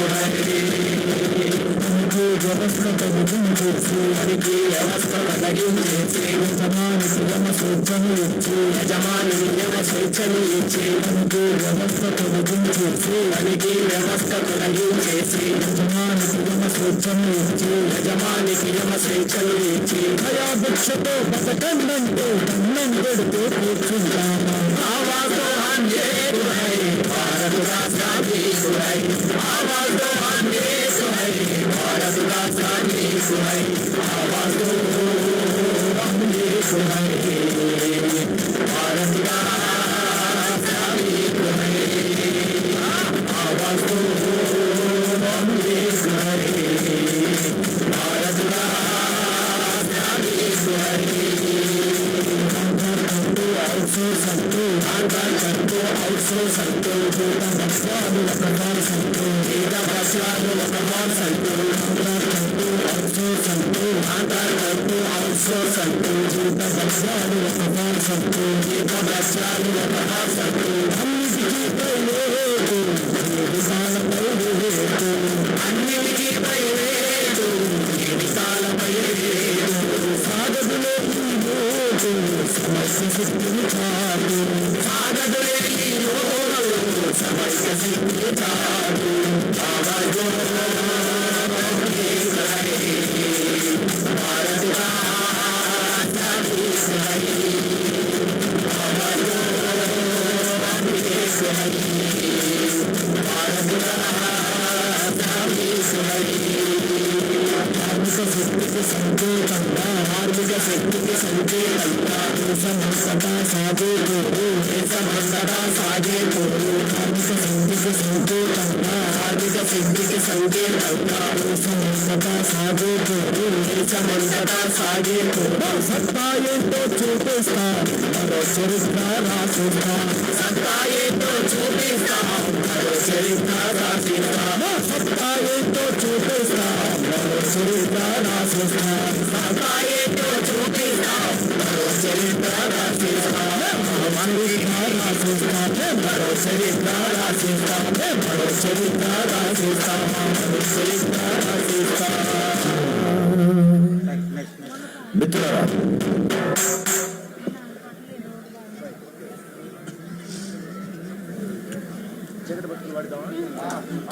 చీకటి బతుకుల్లో వెలుగైనట్టి తొలిపొద్దు ఈ జెండా, అది కష్టజీవుల కార్మికుల ఎర్ర జెండా నా నౌనిత్యాన్ని తెలియజేసేటువంటి పాట పెద్దరాజు పాడి వినిపిస్తారు. హలో. చీకటి బ్రతుకుల్లో వెలుగయ్యినట్టి తొలిపొద్దు ఈ జెండా, ఆ ఉరిగిన వీరుల నెత్తుటిలోన పుట్టిన మన జెండా, కష్టజీవుల జెండా, ఇది కార్మికుల కండా. చీకటి బ్రతుకుల్లో వెలుగయ్యినట్టి తొలిపొద్దు ఈ జెండా, ఆ ఉరిగిన వీరుల నెత్తుటిలోన పుట్టిన మన జెండా, కష్టజీవుల జెండా, ఇది కార్మికుల కండా, కష్టజీవుల జెండా, ఇది కార్మికుల కండా. గుండెల్లో గుణపాలు దిగబడుతూ ఉన్నా తలవంచనట్టి తెగు ఉన్న జెండా, గుండెల్లో గుణపాలు దిగబడుతూ ఉన్నా తలవంచనట్టి తెగు ఉన్న జెండా, తలరాత కాదంటూ మన ముందుకొచ్చి మన ప్రాణమైనట్టి ఎర్రని జెండా. చీకటి బతుకుల్లో వెలుగైనట్టి తొలిపొద్దు ఈ జెండా, ఆ ఉరిగిన వీరుల నెత్తుటిలోన పుట్టిన మన జెండా, కష్టజీవుల జెండా, ఇది కార్మికుల కండా, కష్టజీవుల జెండా, ఇది కార్మికుల కండా. నేరమ్మ ముందు ప్రాణాలు విచ్చి పరిగైన పోకుండా బండల్లో తెచ్చి, పరిగైన పోకుండా బండల్లో తెచ్చి, పరిగైన పోకుండా బండల్లో తెచ్చి, వారి గుమ్మలో కష్టాన్ని నిలిచి నింటిల్లి బారిని పస్తుల్లో దంపి, ఇంటిల్ల బారిని పస్తుల్లో దంపి, ఇంటిల్ల బారిని పస్తుల్లో దంపి, తలెన్ను పడుతున్న వ్యవసాయ కూలీల వెన్ను సాగంగి నిలిచింది జెండా, పటోళ్ళ మెడలొచ్చి మన కూలి పెంచి కూడు సాగైంది కలిరొచ్చింది. చీకటి బతుకుల్లో వెలుగైనట్టి తొలిపొద్దు ఈ జెండా, ఆ ఉరిగిన వీరుల నెత్తుటిలోన పుట్టిన మన జెండా, కష్టజీవుల జెండా, ఇది కార్మికుల కండా, కష్టజీవుల జెండా, ఇది కార్మికుల కండా. గద్దెనెక్కినాక కత్తోరే మారి సర్కారు మన కన్ను పొడవంగా చూస్తే, సర్కారు మన కన్ను పొడవంగా చూస్తే, సర్కారు మన కన్ను పొడవంగా చూస్తే, ఉన్నోళ్ళ చేతిలో తమతోరు బొమ్మై కలవారి ఘోరాల కొమ్ము కాస్తుంటే, కలవారి ఘోరాల కొమ్ము కాస్తుంటే, కలవారి ఘోరాల కొమ్ము కాస్తుంటే, మితమేదో చెప్పి నికరంగా నిలిపి పోరు దారి మనలో నడిపించే జెండా, మననంతా కదిలించే సర్కారు ఎదిరించే పీడిత జనవర్గ పోరు నేతరా. చీకటి బతుకుల్లో వెలుగైనట్టి తొలిపొద్దు ఈ జెండా, ఆ ఉరిగిన వీరుల నెత్తుటిలోన పుట్టిన మన జెండా, కష్టజీవుల జెండా, ఇది కార్మికుల కండా, కష్టజీవుల జెండా, ఇది కార్మికుల కండా. నడిచేటి దారుల్లో ముళ్ళెన్ని ఉన్నా కష్టాలు కసిగట్టి కాటేస్తూ ఉన్నా, కష్టాలు కసిగట్టి కాటేస్తూ ఉన్నా, కష్టాలు కసిగట్టి కాటేస్తూ ఉన్నా, వెనకడుగు మరచి ముందుకే నడిచి దిక్కులేనోళ్లకు దిక్కై నిలిచి, దిక్కులేనోళ్లకు దిక్కై నిలిచి, దిక్కులేనోళ్లకు దిక్కై నిలిచి, వర్గ పోరులోన ఓనమాలు దిద్ది త్యాగాన నిలువెల్ల తెలిసింది ఈ జెండా, ఎర్ర జెండాలలో వేగు చుక్క ఓరే వెలుగుతున్నది CITU జెండా. చీకటి బతుకుల్లో వెలుగైనట్టి తొలిపొద్దు ఈ జెండా, ఆ ఉరిగిన వీరుల నెత్తుటిలోన పుట్టిన మన జెండా, కష్టజీవుల జెండా, ఇది కార్మికుల కండా, కష్టజీవుల జెండా, ఇది కార్మికుల కండా. ఇప్పుడు వెంటనే కష్టజీవి కళ్ళలోన కూలిగాలి గుండెలోన కార్మికులకు అండగా నిలిచినటువంటి జెండా CITU మౌలాలి రాసిన పాట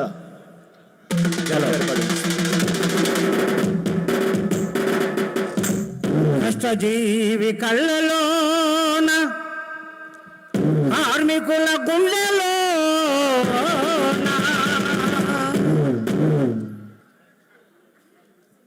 కార్మికులకు అండగాను నిలిచినట్టి సంఘమిది. జిందాబాద్ CITU జిందాబాద్ జిందాబాద్ CITU జిందాబాద్ జిందాబాద్ CITU జిందాబాద్ జిందాబాద్ CITU జిందాబాద్ CITU జిందాబాద్.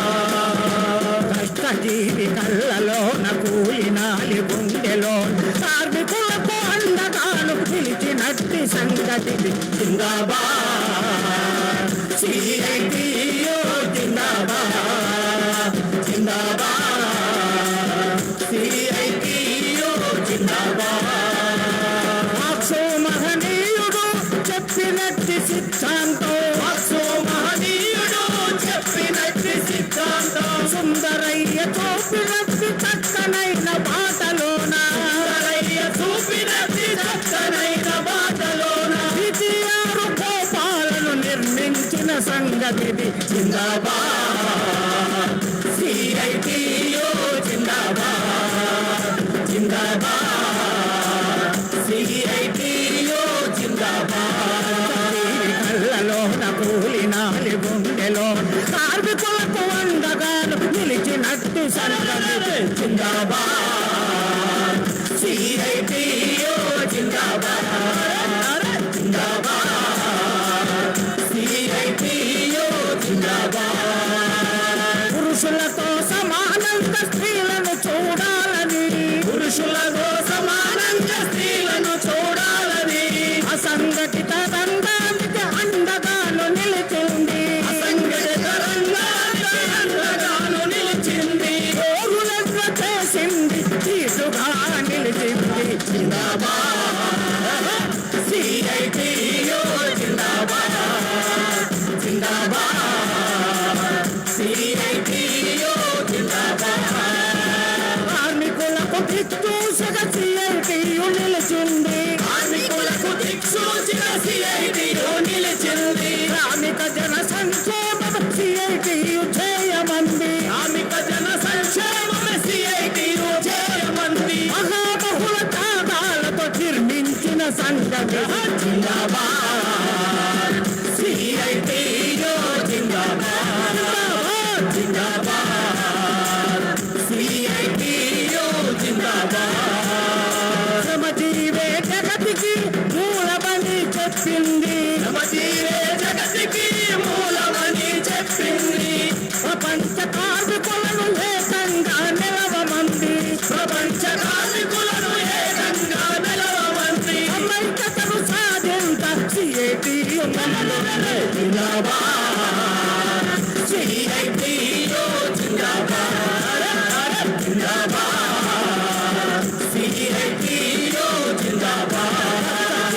కళ్ళలోన పూలినాలి గుండెలో కార్మికులకు అండగాను నిలిచినట్టి సంగతిది జిందాబాద్ CITU జిందాబాద్ జిందాబాద్ CITU జిందాబాద్ జిందాబాద్ CITU జిందాబాద్ జిందాబాద్ CITU జిందాబాద్. హలో హలో భరతమాత కడుపు చిచ్చు రగిలిపోతా ఉంది. కులం పేరుతో మతం పేరుతో విద్వేషాలు రెచ్చగొట్టబడతా ఉన్నాయి. అందరూ క్షమించాలి తెలుగులోనే పాటలు పాడుతున్నందుకు. అది కూడా అర్థం కాదు. అది కూడా తెలుగులోనే చెప్తున్నాను. భరతమాత కడుపు చిచ్చు రగులుతోంది మనువాదుల చెరలు చిక్కి విలపిస్తోంది.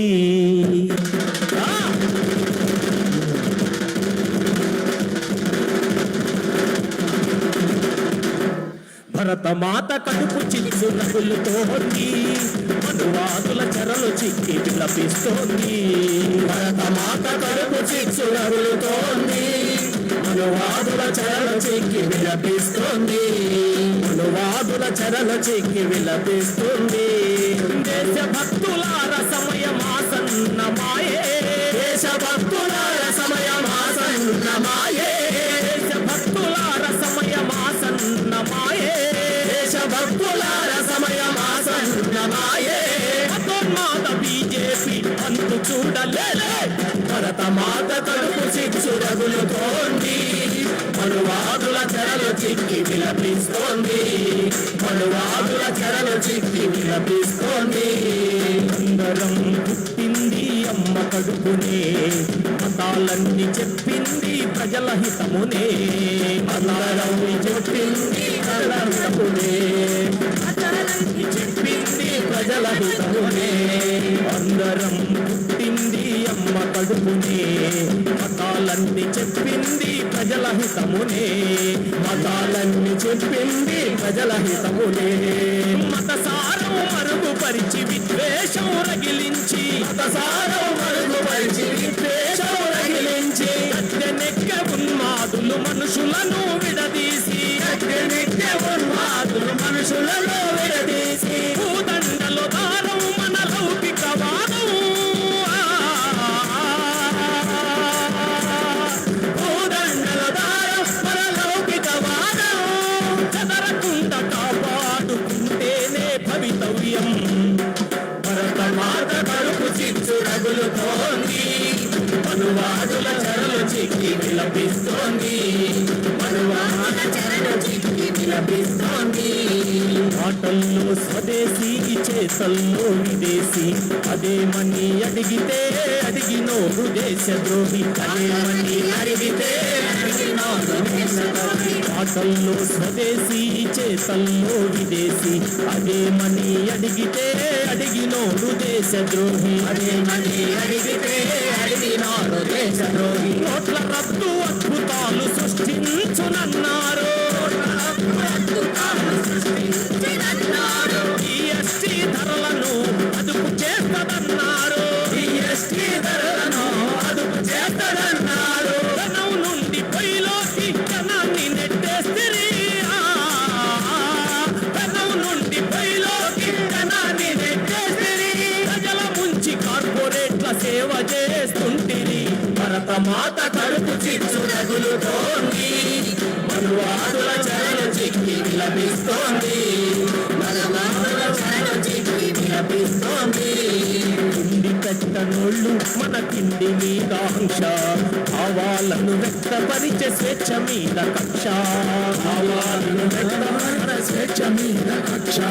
తిండి పెట్టనోళ్ళు మన తిండి మీద ఆంక్ష, భావాలను వ్యక్తపరిచే స్వేచ్ఛ మీద కక్ష, భావాలను వ్యక్తపరిచే స్వేచ్ఛ మీద కక్ష.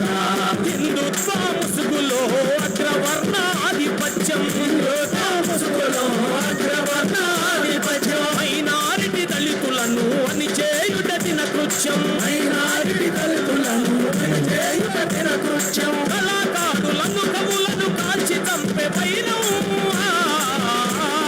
కళాకారులను కవులను కాల్చి చంపే వైరం. ప్రజాస్వామ్య దేశంలో జరుగుతున్న ఘోరం. మాత కడుపు చిచ్చు రగులుతోంది, మనువాదుల చెరలు చిక్కి విలపిస్తోంది, మనువాదుల చెరలు చిక్కి విలపిస్తోంది. గాంధీని హత్య చేసి గాడ్సేని పూజించే కాషాయి ప్రభుత్వ నేడు ప్రజలను వంచించే, కాషాయి ప్రభుత్వ నేడు ప్రజలను వంచించే. గాంధీని హత్య చేసి గాడ్సేని పూజించే కాషాయి ప్రభుత్వ నేడు ప్రజలను వంచించే, కాషాయ ప్రభుత్వ నేడు ప్రజలను వంచించే. త్యాగమంటే తెలియనోళ్ళు దేశభక్తి జపం, త్యాగమంటే తెలియనోళ్ళు దేశభక్తి జపం చేస్తూ, త్యాగమంటే తెలియనోళ్ళు దేశభక్తి జపం చేస్తూ, త్యాగమంటే తెలియనోళ్ళు దేశభక్తి జపం చేస్తూ. ప్రశ్నిస్తే చంపేసే దేశద్రోహి ముద్ర వేస్తూ, ప్రశ్నిస్తే చంపేసే దేశద్రోహి ముద్ర వేస్తూ. ఎల్లోళ్లను తరిమిన వీర చరిత మనది.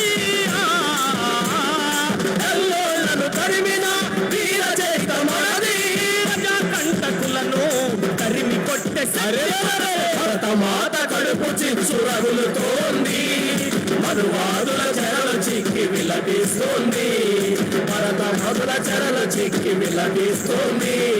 దేశభక్తులార సమయమాసన్నమాయే, దేశభక్తులార సమయమాసన్నమాయే, దేశభక్తులార సమయమాసన్నమాయే, దేశభక్తులార సమయమాసన్నమాయే. మతోన్మాద బీజేపీ, ఈ మతోన్మాద బీజేపీ అంతు చూడలే. ధన్యవాదాలు.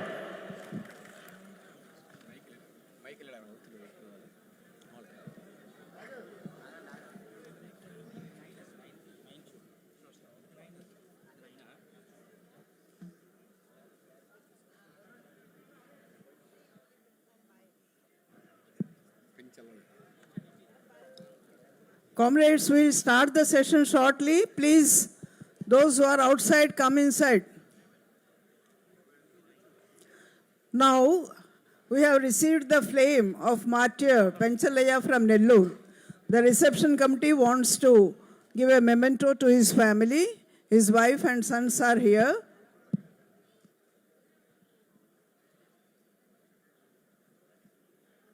He was killed by the Ganjai mafia, drug mafia.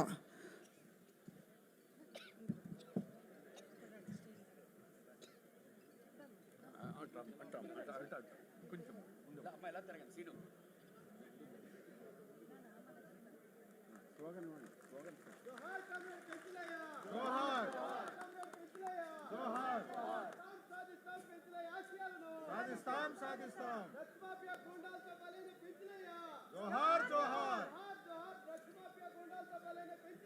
Johar Johar Rajasthan. He is a martyr killed by a drug mafia and his family.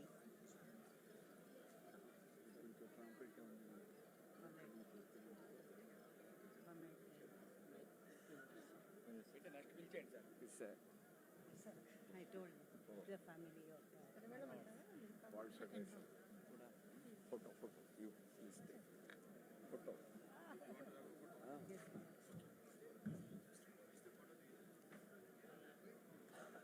His wife, Penchalaya, was died by the marketing smugglers in the broad daylight in Nellore city. Murdered by the police.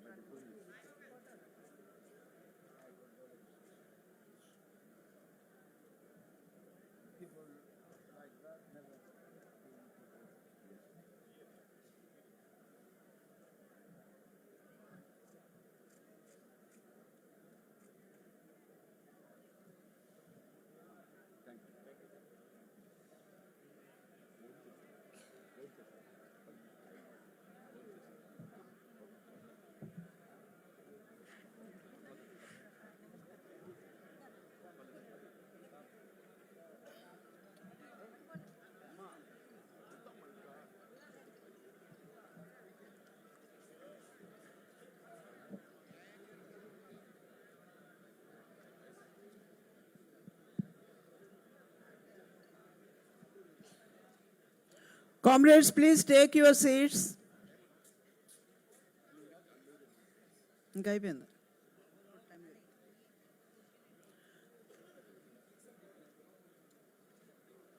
Comrades, please take your seats. We'll start the session.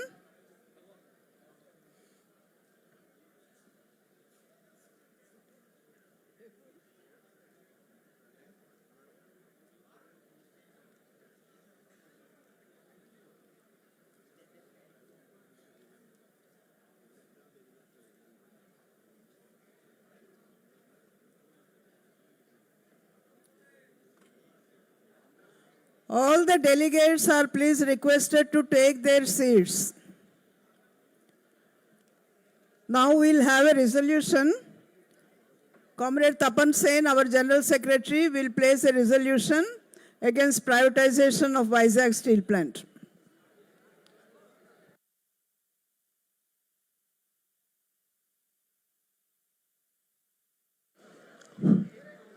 Comrade, I am placing this resolution before you against the Vizag steel plant privatization. Last 5 years, the struggle is on. And this resolution is meant for reiterating much more determined way the resolve that we will not allow private steel, Vizag steel to be privatized at any cost by any means. It is no more a workers' movement. It has already become the movement of the people of the state, with the working people leading from the front. I am presenting this resolution before you.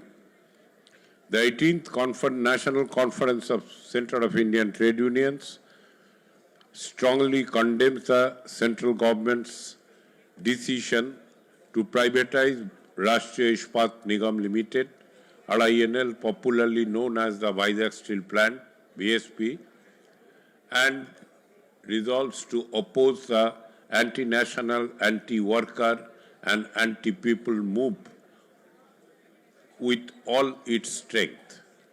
Vizag Steel Plant is a major shore-based integrated steel plant born out of a historic mass movement of the people of Andhra Pradesh, the then undivided Andhra Pradesh, in which 32 people laid down their lives. Established in 1982, the plant symbolizes people's struggle and national self-reliance.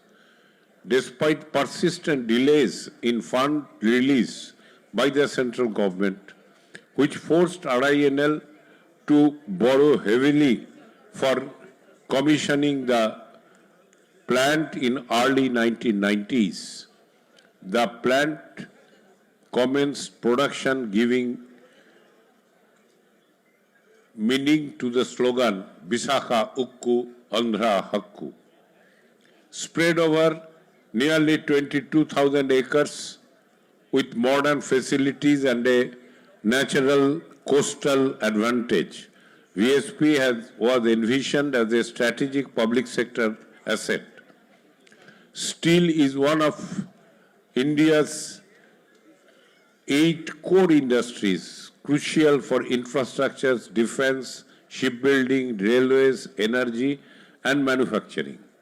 Located on the esteemed eastern coast with proximity to the international shipping routes, Vizag Steel Plant has immense long-term strategic and economic value. Since the advent of neoliberalism, successive central governments, guided by neoliberal policies of liberalization, privatization, and globalization, attempted to weaken and privatize RINL. Trade unions mobilized steel workers and people nationwide to resist these moves through sustained struggles. Historic struggles have been conducted in continuity. Ironically, Gangavaram Port, originally meant to serve the RINL, was handed over to private corporate interests, forcing RINL to pay exorbitant charges to use infrastructure meant for its integrated operations. Contrary to the claims that public sector enterprises are inefficient, Vizag Steel Plant proved its viability by earning profits and repaying all loans by 2004. The government itself approved expansion of 3.4 million tons to 6.3 million tons, with plans to reach 7.3 million tons, recognizing its potential. VSP has contributed over 57,789 crores of rupees by March 2025 to central and state government state exchequers through taxes and dividends, besides generating large-scale employment. The current financial stress of RINL is not due to workers' inefficiency, but deliberate policy of discrimination with a sabotaging approach. Unlike other public and private sector steel plants, VSP was denied captive iron ore mines, while others spent about 2,400 rupees per ton on iron ore, those who are having captive mines. Owing to their having captive mines, VSP pays over 8,000, almost 4 times per ton, making it structurally uncompetitive. Repeated demands for captive mines were ignored, forcing workers to launch historic struggles, including the Blood for Mines movement and mass protests such as 25-kilometer long Padayatra in 2018. Instead of correcting these distortions, the BJP-led central government decided on 27 January 2021 for strategic sale of RINL entirely, selling it lock, stock and barrel without consulting the parliament, state government, workers or the public. The decision clearly aimed to hand over a valuable national asset to favored corporate and foreign multinational interest. The decision triggered unprecedented mass resistance across Andhra Pradesh, uniting workers, farmers, students, professionals, traders, cultural organizations, and political parties, except the BJP. The argument that losses justify privatization is misleading, as losses arise from the denial of captive mines, heavy interest burdens due to delayed government funding, and discriminatory policy-induced disadvantages, conditions no private company faces. Sustained struggle forced the government to announce rupees 11,440 crores revival package, but this has practically gone for debt servicing as per the ministerial directive rather than strengthening the productive or new material security, raw material security. Both workers, both permanent and contract, face severe distress, including partial wage payments, non-deposit of provident funds, contributions, forced VRS, etc. During October 2024 to 25, workforce, both permanent and contract, has been drastically reduced, forcibly by more than 10,000. The strength of the permanent workers on roll has been reduced from 18,273 in 2015 to present 9,378. More than 8,000 contract workers working in production operation for decades have been forcibly thrown out in arrogant violation of all statutory obligations without any notice and payment of compensation, and most unscrupulously misutilizing the biometric attendance system. Permanent workers have been illegitimately denied their wage revision due to them since 1/1/2017, and now after drastic cut in the workforce, both regular and contract, the management at the dubiously intended dictate of the government has been planning to outsource the entire operation of all the crucial shop floors to private contractor, signaling a conspiracy of privatization through backdoor. The management, with a dubious intention, has forcibly created an emergency-like atmosphere of terror and onslaughts in RINL. The workers has still been resisting such dubious conspiratorial move braving all repression. The conference notes with pride that despite repression, financial strangulation and demoralization attempt, the united struggle of RINL workers, supported by the people of Andhra Pradesh and broader working class movement, has so far prevented corporate takeover. The struggle draws strength from the long tradition of resistance of steel workers and their trade unions and the Steel Workers Federation of India against privatization of public sector steel. The 18th Conference of CITU, therefore, unequivocally opposes the privatization of RINL Vizag Steel Plant in any form, rejects asset stripping, disinvestment, the move to outsource shop floor operation and strategic sale of public sector steel plants, demands allocation of captive iron ore mines to RINL and full support for expansion and modernization, condemns retrenchment, forced VRS, wage suppression and denial of statutory benefits, reaffirms that steel is a strategic sector and Vizag Steel Plant must remain in public ownership, accountable to the people and the Parliament. The conference declares that the struggle to save Visakhapatnam is inseparable from the broader struggle to defend public sector enterprises, national resources, and workers' rights against corporate-driven neoliberal policies.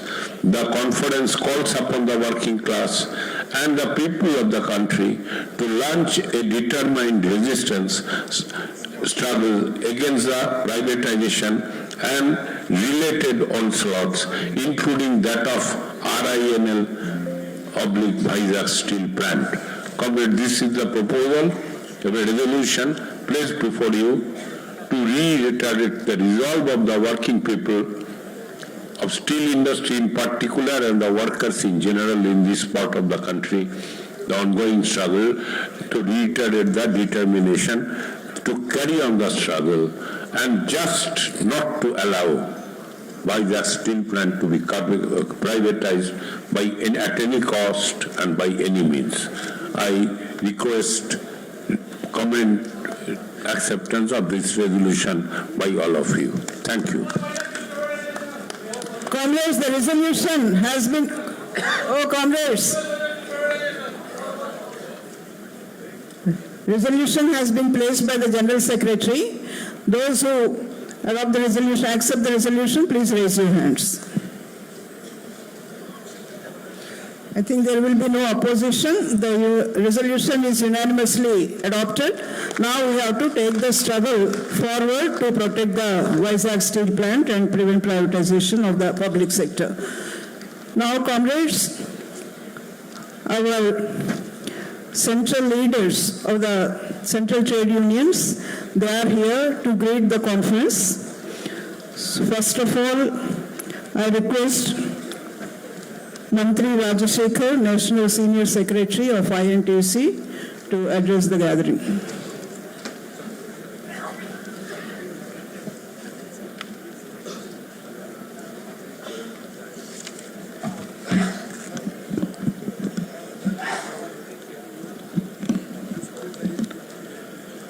At the outset, I am thankful to Tapan Senji and the National Committee having invited INTUC to participate in the 18th All India National Conference of CITU.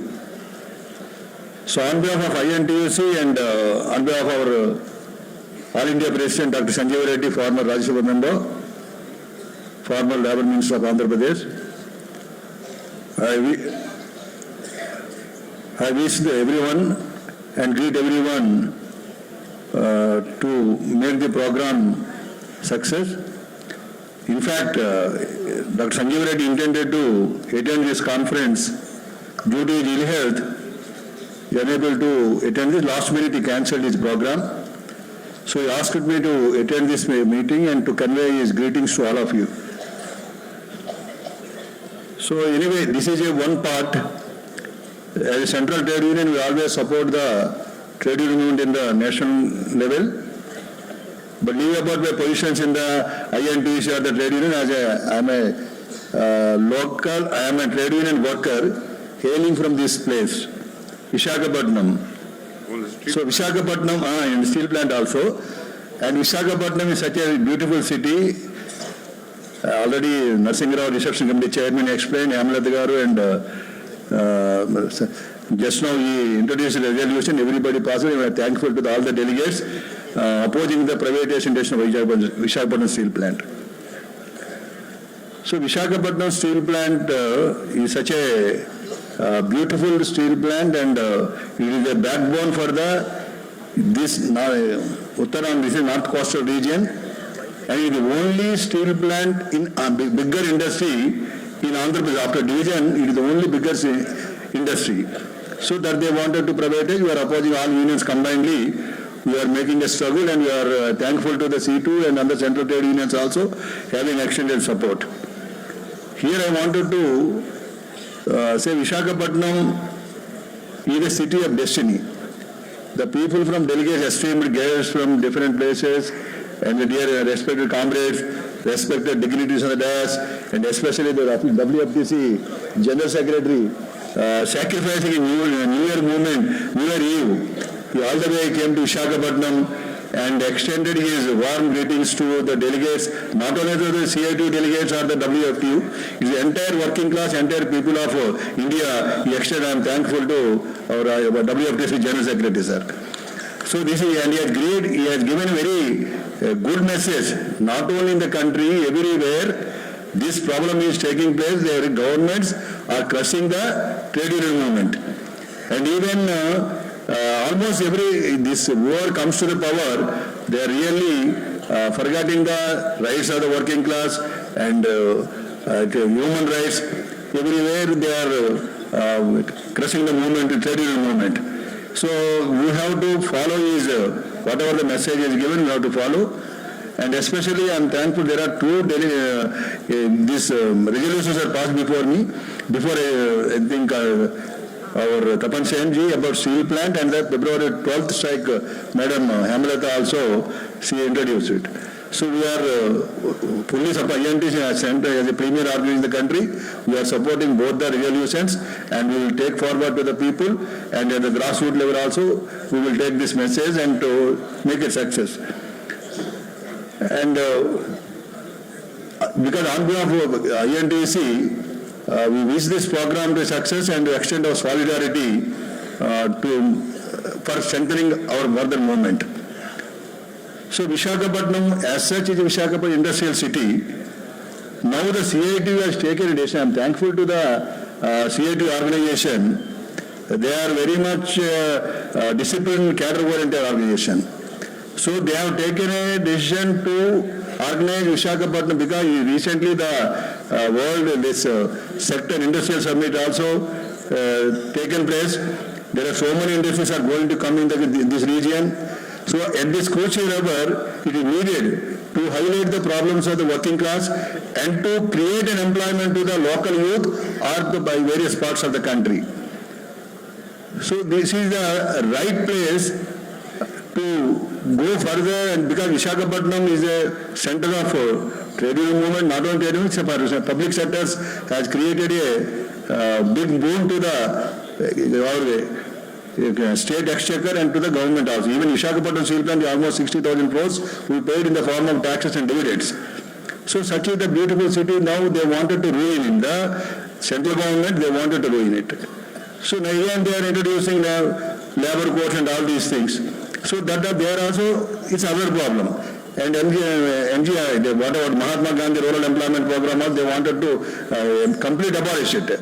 So they created Ram something they wanted to introduce. With that, I think in the agriculture sector they don't get any privilege or don't get any security. So earlier they used to central government used to do 90% from the center and 10%. Now it is a burden on the state governments also. So like this, everywhere, whatever the rights we accrued and we got it with various fights, we are losing now. So I am once again thankful to the CITU organization, because CITU organization is such an organization. They work in the unorganized level and the agriculture level and in the tribal area, and not only that, they give education to so many people and they promote, they develop the leadership and all these things, they are doing it. So आप लोग बहुत various parts of the country, कोने-कोने से आए आप लोग, इतना दूर से विशाखापट्टनम आए थे. विशाखापट्टनम में आप लोग का ये इतना बढ़ रहा है कंपनी अभी division of the Andhra Pradesh. Only Visakhapatnam steel plant is the major industry, there other public sector also. इसमें हम लोग अभी government, the state government is also part of NDA and central government is also part of NDA. दोनों government NDA का साथ है. NDA लोगों को वर्कर मूवमेंट को पूरा दबाने के लिए, क्रश करने के लिए वो लोग कोशिश कर रहे हैं. इसमें हम लोग एक ही साथ मिलकर कर रहे हैं. CITU भी नेशनल लेवल में वो सपोर्ट लेके, बाकी trade union with the support of all the trade unions, they are leading the struggle at the national level also. Amarjeet ji madam also, she also in the comes in this various debates, and they're all in the Sanjeev Reddy's are actually, in fact, is supposed to come because of his ill health, could not come. Even then also, the all people, they are model to the role model to the trade union movement. We should follow their footprints. So I am, this is, we got an opportunity to ventilate our feelings, because the CITU is an organization, because this is almost, I think, I'm talking to Narsingh Rao also, about almost 9 days these people have taken a program, 27th to January 4th. 9 days program is not an easy task. మన వాళ్ళు చాలా మంది తెలుగు వాళ్ళు ఉంటారు ఇక్కడ. తెలుగు వాళ్ళు అందరూ ఉన్నప్పుడు నేను చూస్తే ఎంత ప్రాపర్గా ఆర్గనైజ్డ్ మేనర్లో చేస్తున్నారు. 9 days ఈవెంట్ చేయడం అనేది చాలా డిఫికల్ట్ ఇష్యూ. సో బికాజ్ అందరినీ కూడా కాంట్రిబ్యూట్ చేస్తాం, అందరూ కూడా ఇంత చక్కగా ఒక ఆర్గనైజ్డ్ మేనర్లో ఏదైనా ప్రోగ్రామ్స్ అవుతుంటే, अभी इस Andhra university this convention centre है. ये कन्वेंशन सेंटर में कभी कभी पॉलिटिकल प्रोग्राम्स आ तो नहीं तो कहीं कुछ प्रोग्राम होने से डिस्टर्बेंस हो जाता है. इधर क्या हो रहा है, pin drop silence, systematic movement अंत चक्कगा, this movement goes in a peaceful manner. So this is the discipline is very organized. You have to learn from the CITU what they are doing, all these things.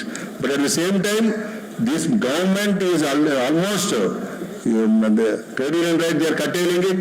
They are forcing everybody to leave their jobs. They are not giving proper employment. Only they are encouraging the corporate sector and leaving whatever the benefits we got it. We will set. Even Visakhapatnam steel plant, even recently, madam, sir, recently you are not also even productivity linkages circular also issued. कहीं भी नहीं है.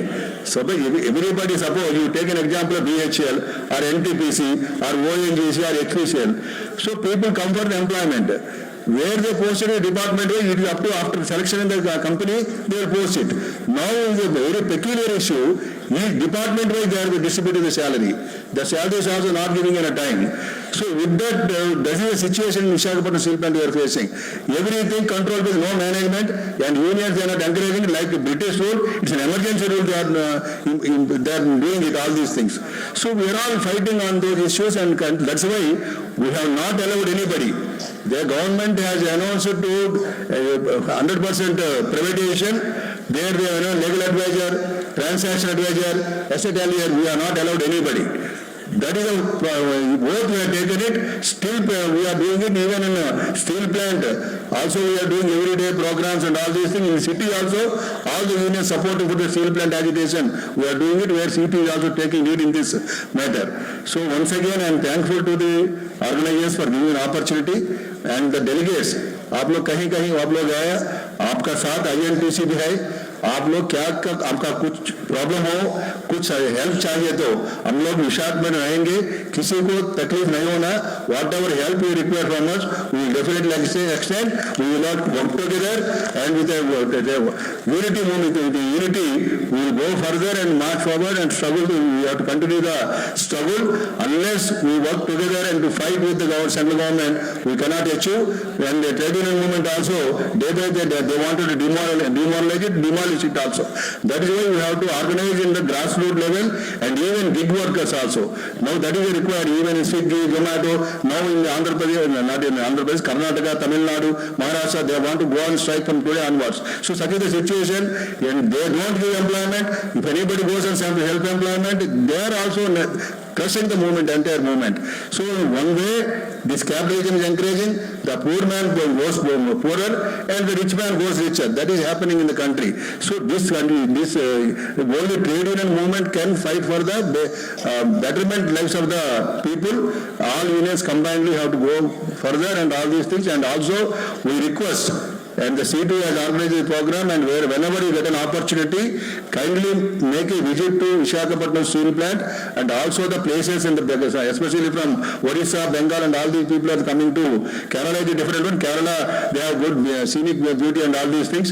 Here, if they want any help or any, because we are a communist people mostly, you believe God or not, whatever it is, but everybody believes God. If you want to go Simhachalam or any temple and near Gannavaram temple, if any help is required also, please let us know. Through Narsinghrao or to anybody, the local organizers, we will extend all our support. Thank you, sir, for giving an opportunity. Thank you very much. Thank you.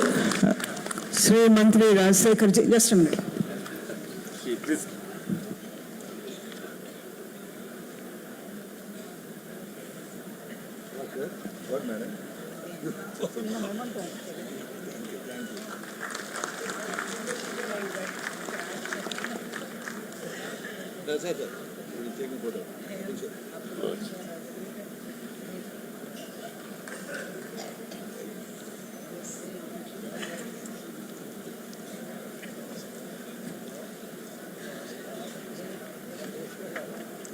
Next, I request Comrade Amarjit Kaur, General Secretary of AITUC, to greet the conference.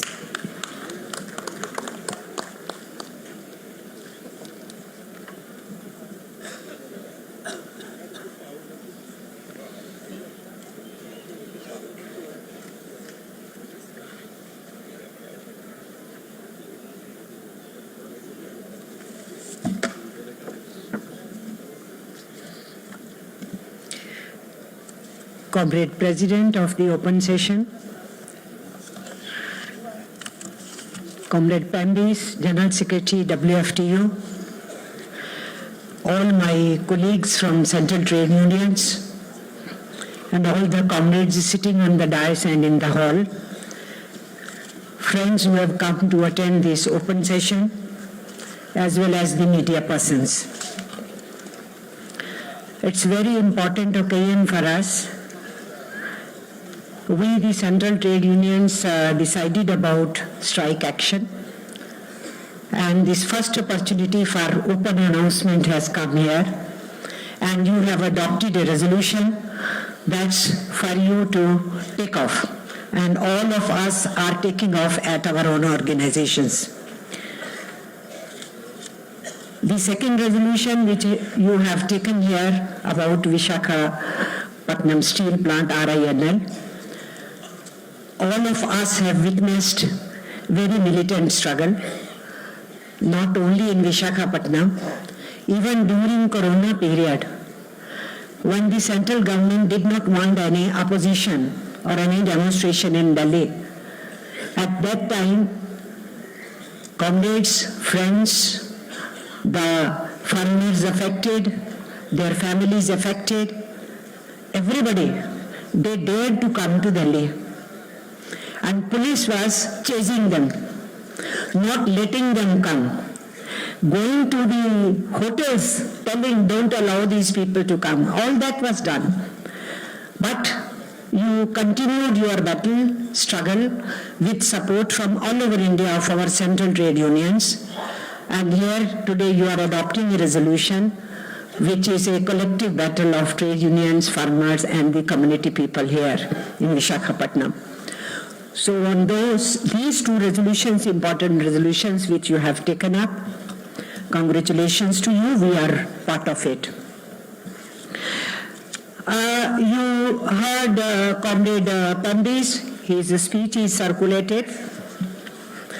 So we are meeting in a background that internationally offensive of world capitalism and imperialist forces, colonial forces is too much. He mentioned about Palestine, he mentioned about other areas also.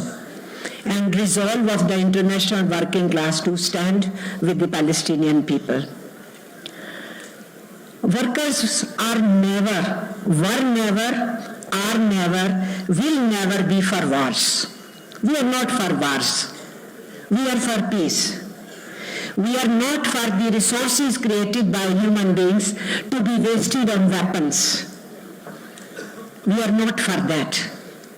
We want to people have peaceful living, have a shelter on their head, their children going to school, their youngsters getting jobs, their elder people being taken care of, the sick people being taken care of. We want a society where there is harmony, there is peace, listening to each other, not hatred, not polarization, not animal-like killings. So for that, no wars are required. Peace is required. And that has been the cry of working class the world over. And that is how, during Second World War, from those era onwards, fight against fascism and Nazism, defeat of these forces in the Second World War, World Federation Trade Union was born. So we who are affiliates of WFTU, we know our history. We know how we were born. We know how capitalism during recession creates these wars.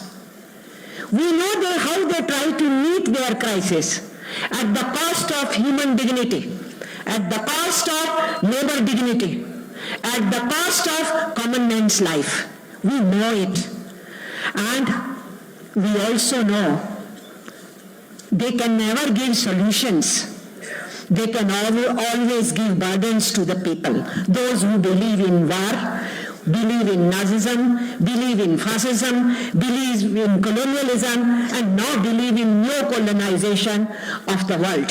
In new form, not going with weapons, trying to control trades, trying to control businesses, trying to use their international finance capital and ruin the economies of different countries. We know it. This is how they are proceeding. And it is in that background Trump is making his tariff announcements. Both the things are going on. You are perpetuating war because you want to control routes. You want to control trade. You want to control businesses. And on the other hand side, you are trying to create a situation where you want to squeeze and capture the markets and trades of other countries. It is in this background WFTU General Secretary has come here to greet your 18th Congress of CITU. So there is a lesson in his, and there is a direction in his deliberations which he made it. I welcome it, and once again, I assure we are there to strengthen WFTU. That is our dream. We want the world to have socialism. Now, comrades, I also saw 2 books distributed. All of us got on the dais. One is on labor codes and one is on Shram Shakti Niti. It's important for you people to naturally go through it. But that is the whole issue which has brought us to the coming strike. 12th February strike. It became an opportunity to pass a resolution here. So, comrades, what is that? I want to focus on that. But definitely before that, why this has come? Why this has come? Because the present government which is ruling our country, BJP की सरकार जो चल रही है नरेंद्र मोदी के नेतृत्व में, who they are? They damn care for the nation. उनको देश से कोई मतलब नहीं है. देश के ट्रेड से, बिजनेस से, फार्मर से, किसान से, मजदूर से, हमारे विद्यार्थियों से, हमारे शिक्षकों से, हमारे समाज के रंग कर्मियों के, हमारे इतिहासकारों के, लिटरेचर के लोगों के, नाटककारों के, उनको किसी से कोई लेना देना नहीं है. Who are they? Let us understand. And that's where the last sentence of your resolution on this old strike, it says the conference reminds the working class of our country that this is a fight it can't afford to lose. आज हम करो या मरो की स्थिति में है. हम अफोर्ड नहीं कर सकते लूज करना। वाई? कौन बैठे हैं कुर्सी पे? We have to understand, and being a working class we have to politically understand the whole situation. And I am very sure your documents, your consultations, your discussions, your interventions, your adoption of the documents and all, and your future tasks naturally will be oriented with the working class political understanding. I am very sure. लेकिन उसी पे मैं कहना चाह रही हूँ साथियों, ये वो लोग हैं जिन्होंने ब्रिटिश साम्राज्यवाद के खिलाफ लड़ा नहीं है. They are sitting here. The स्वयं सेवक्स ऑफ आरएसएस, राष्ट्रीय स्वयं सेवक के जो स्वयं सेवक हैं आरएसएस के, वो सत्ता में हैं. And they never fought British imperialism. Who fought against British imperialism? Indian people, Indian farmers, Indian workers, Indian students, youth, Indian teachers, and all people in the field of art and culture. सब लोग लड़े, गांव और शहर लड़ा. ये क्या कर रहे थे? जो आज कर रहे हैं, जो इन्होंने तब सीखा. What did they learn? Divide and rule the nation. This is how the polarization politics was perpetuated in this country by British rule. And these people who betrayed India's freedom movement, who were always supporting the rulers of that time, the British colonial masters, they were pursuing their policies of divide and rule. ये उनसे सीखे हैं और ये दुनिया में सीखे हैं. ये फासीवाद, नाजीवाद केवल जर्मनी में पैदा नहीं हुआ. फर्स्ट वर्ल्ड वॉर के दौरान फर्स्ट वर्किंग क्लास स्टेट आई सत्ता में. 1917 में अक्टूबर रेवोल्यूशन के बाद पूरी दुनिया के अंदर वर्किंग क्लास मूवमेंट तेज हो गई, लेकिन पूरी दुनिया के अंदर साम्राज्यवादी, घोर पूंजीवादी घबरा गए, डर गए.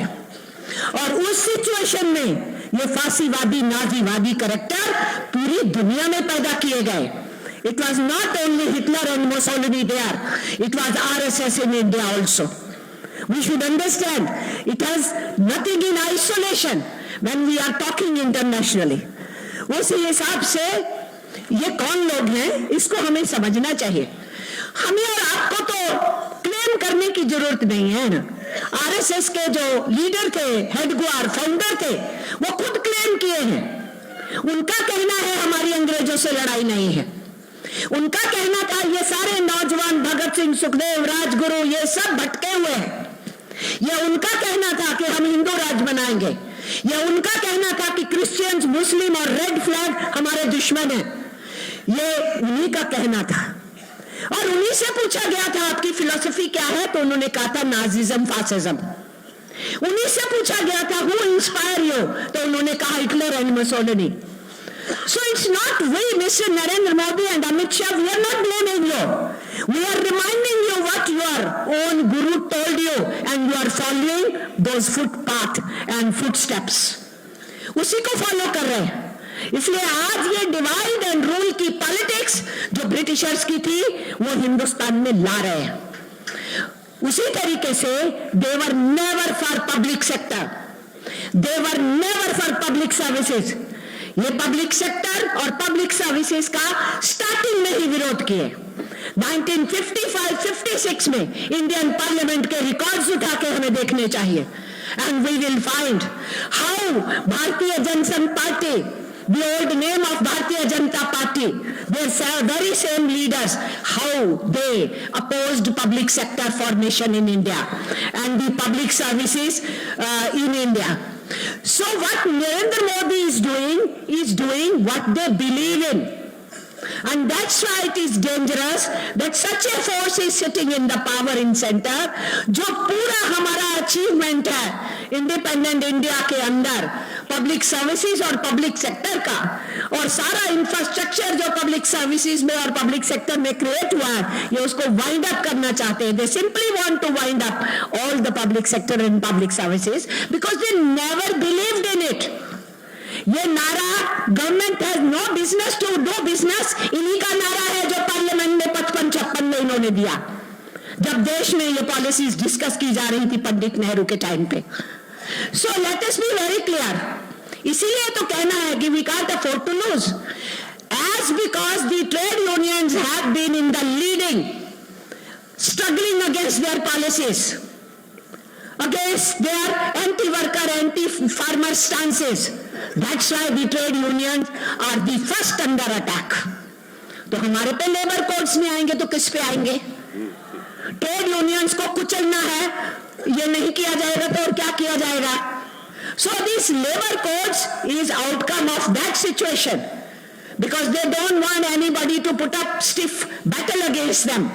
And we the working class will put up the stiff battle against them. हम लड़ेंगे, यही हमारा रिजॉल्व है। लोग पूछते हैं कि लेबर कोड्स के खिलाफ तुम लड़े क्यों नहीं? 5 हड़ताल किए हम लोग, 5 strikes we conducted against these labor codes. Anybody trying to tell, if Godi media and Modi media doesn't show it, it is not our fault. We fought and fought, and that's why now when the labor codes are notified, it is important for us.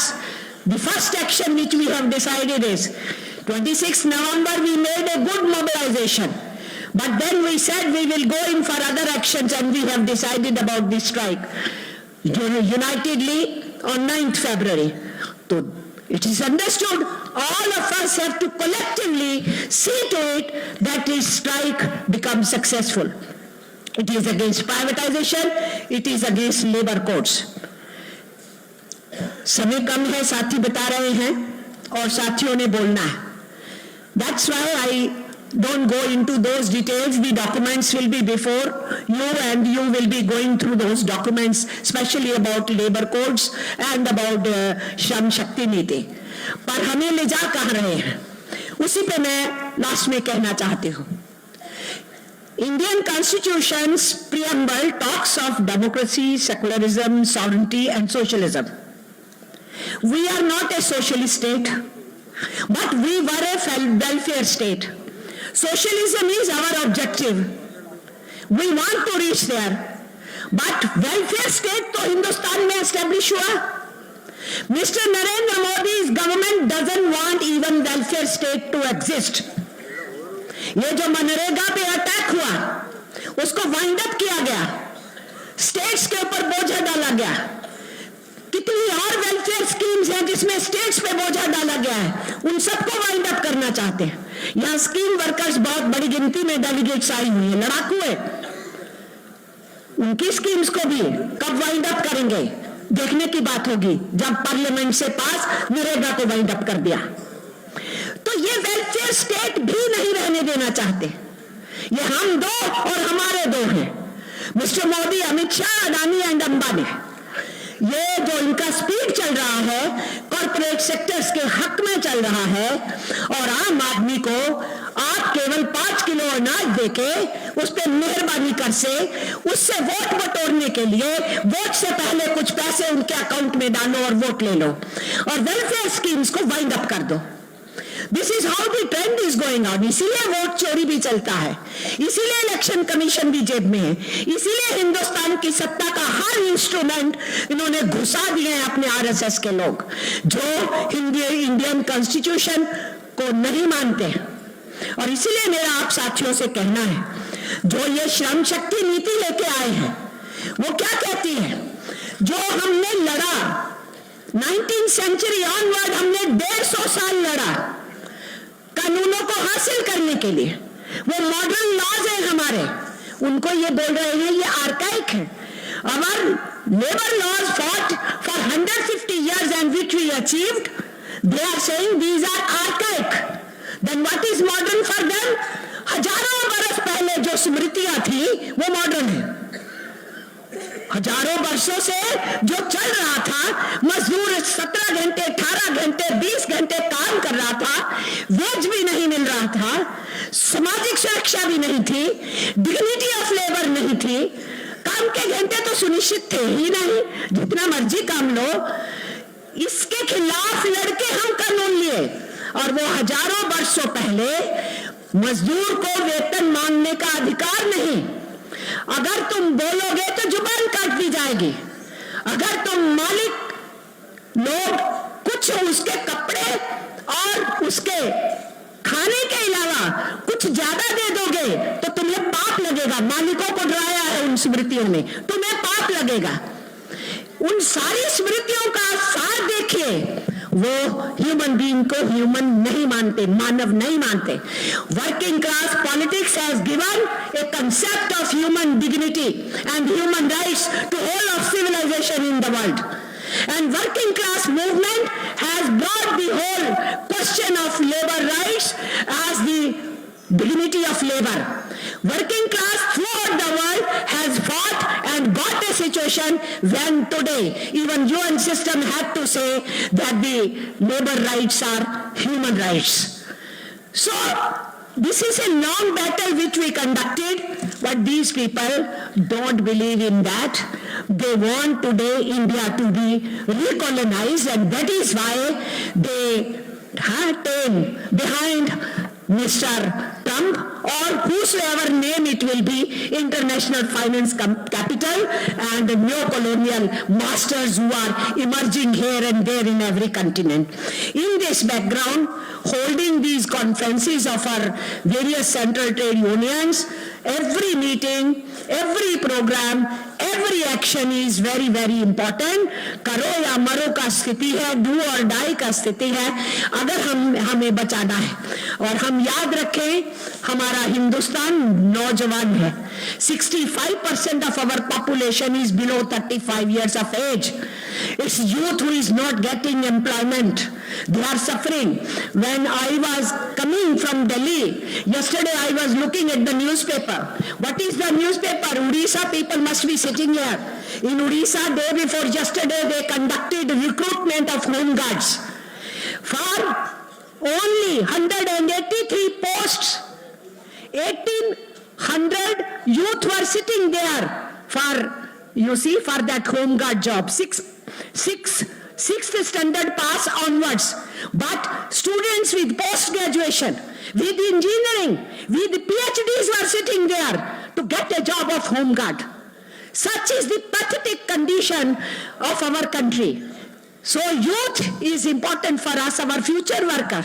आज वो youth सफर कर रहा है, बारूद के ढेर पे बैठा है ये देश, क्योंकि यंगस्टर के सामने कोई सपना नहीं है. So working class has to see to it that now once we have built up good bridges, workers and farmers unity has come about. We are continuously trying to have some common struggles also and supporting each other. In that it is very, very necessary that our youngsters are interwoven into. Youth unemployed, a future worker must be mobilized in a very, very big way. And along with that, what is happening to our women? What did they do to Sengar को?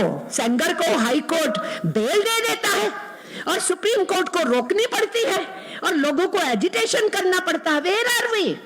कहाँ है ये government? Environment के खिलाफ, climate के खिलाफ, पूरी अरावली हिल के मामले का डेफिनेशन बदलवा दिया इन्होंने. लोगों का ह्यू एंड क्राई हुआ तो सुप्रीम कोर्ट को उसको स्टे करना पड़ा. So we are in a very bad situation where country is at stake, environment is at stake, climate is at stake, youth is at stake because no employment for them and working class under attack and farmers under attack. In this background, I think it is a right time for you to, naturally you will be dealing with all these issues, to come out with important strategies how we will be combating. Every union at their level should do it, and then collectively we have to carry it forward to see to it those who are anti-people, anti-worker, anti-farmer, anti-national, they are thrown out of the power. This is how we should go ahead as far as our movement is concerned. My many, many congratulations for beginning of this 18th conference of CITU, and I express that it will be grand success as far as your conference will be. Thank you, comrades. Lal Salam. Thank you, Comrade Amarjit. Just a minute.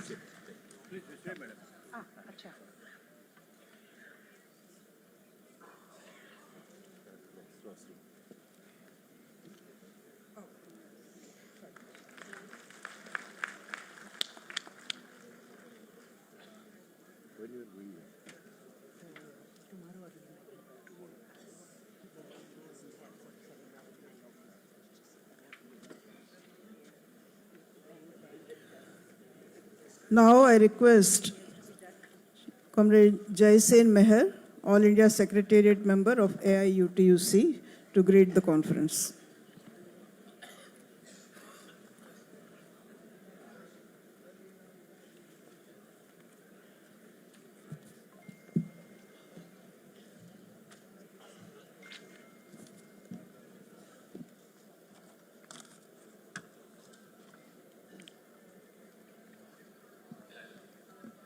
Presidium of the inaugural session of 18th All India Conference of CITU and respected General Secretary of WFTU, Comrade Pambis, leaders of CITU on dash, leaders of fraternal central trade unions, leaders of the mass organizations and delegates of this conference, I on behalf of All India United Trade Union Center, AIUTC, convey my revolutionary congratulations to all. I wish the success of the 18th All India Conference of CITU, and I hope this conference will discuss the problems and condition of the working class people of our country and to chalk out plan and program to strengthen the united movement of central trade unions against the ruthless exploitation by ruling capitalist class and the policies taken by BJP government at center and the states government in different states. Comrades, you know that after the devastation of the socialist camp, the capitalist imperialists have been imposing their exploitation on the working class people throughout the globe. As a part of the world capitalist class, imperialist class, Indian monopoly capitalists pressurize the governments to implement the anti-workers policies, anti-people policies in our country. Comrades, the BJP government at center from 2014 have been taking many anti-people policies, anti-workers policies, anti-peasants policies. In this context, by abolishing 29 labor laws, central BJP government have introduced 4 labor codes and it was notified to implement in our country. So all the central trade unions, including CITU, AIUTC, the 12th February ensuing All India General Strike is before us. To success the ensuing 12th February All India General Strike, all the leaders of the fraternal central trade unions and the delegates present here, we have to prepare to success the general strike. In this context, we have conducted many general strikes and movements in our country. but we should also review our limitations. I, on behalf of AIUTUC, I request all central trade unions to prepare among the employees and workers in organized sectors. In past, the involvement, the active participation of the regular employees and workers in organized sectors are absent. So we have to prepare among the employees and workers in organized sectors, in key industries, power sector, coal sector, steel sectors, to participate actively in the 12th February All India General Strike. Comrades, the working class movement in our country is going on. The central trade unions are combinedly, unitedly fight against the policies of the central governments, the then UPA governments, and now the policies of the BJP governments. Our demands to withdraw the 4 anti-labor labor codes, to withdraw the Electricity Amendment Bill 2025 and other draconian black acts. So in this context, we have to conduct the working class movement against the anti-worker policies, anti-people policies of the government at center and states, as well as we should conduct the working class movement of our country to end the exploitation, to overthrow the exploitative capitalist systems. So our working class movement should be in a direction to overthrow the exploitative systems, not only to overthrow the parties in power. We must prepare our movement to conduct our movement against the policies of every government, including BJP or other political parties' government.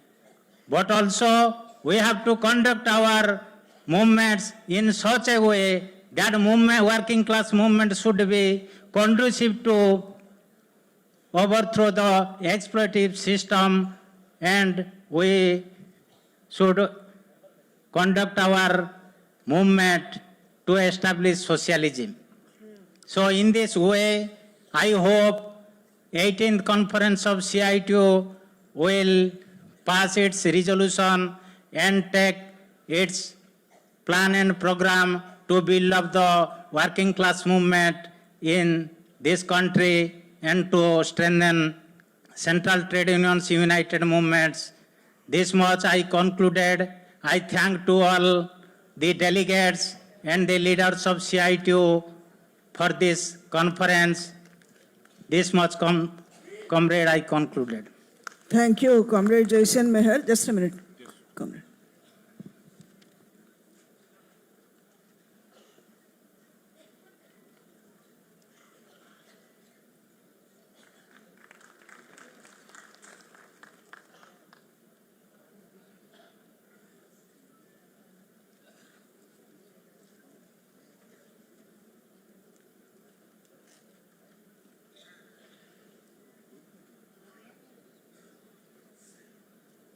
Now I request Comrade G. Madhusudan from TUCC.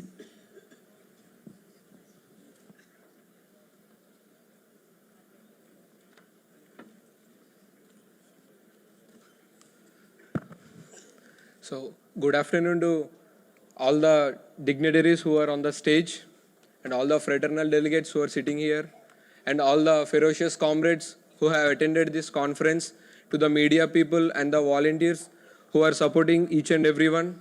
A good afternoon, a very good afternoon to everyone. First of all, I myself, G. Madhusudan Naidu, I am from TUCC,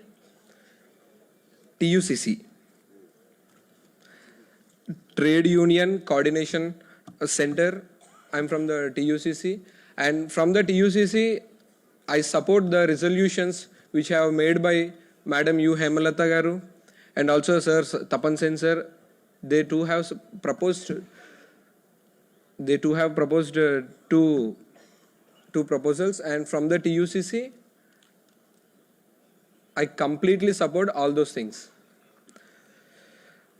And also, I would like to thank you, the CITU Core Committee, for bringing up all the trade unions all over the India under one tree, under one shadow, and making this 18th conference a grand success. And I truly wish the CITU committee to make this, and it will make this 18th conference a grand success. And next, I'm a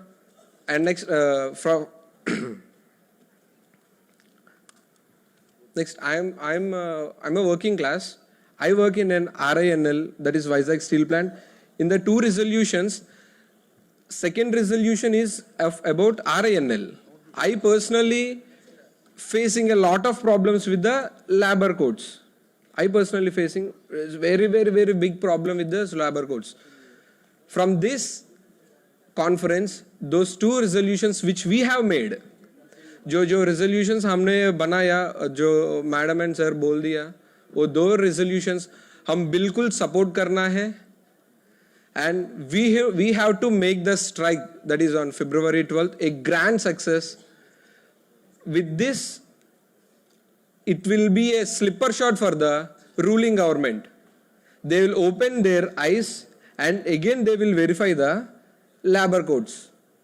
Because these are the labor codes which do not help any of the working class people. Not only the common people, no common people also. So definitely there is a need, there is a high intensity for each and every person to stand against these labor codes and to participate in the strike and make this strike a grand success.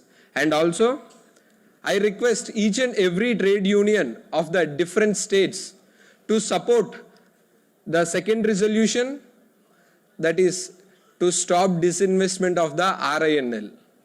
I truly wish each and every union are aware of the disinvestment which is going in the RINL, that is Vizag Steel.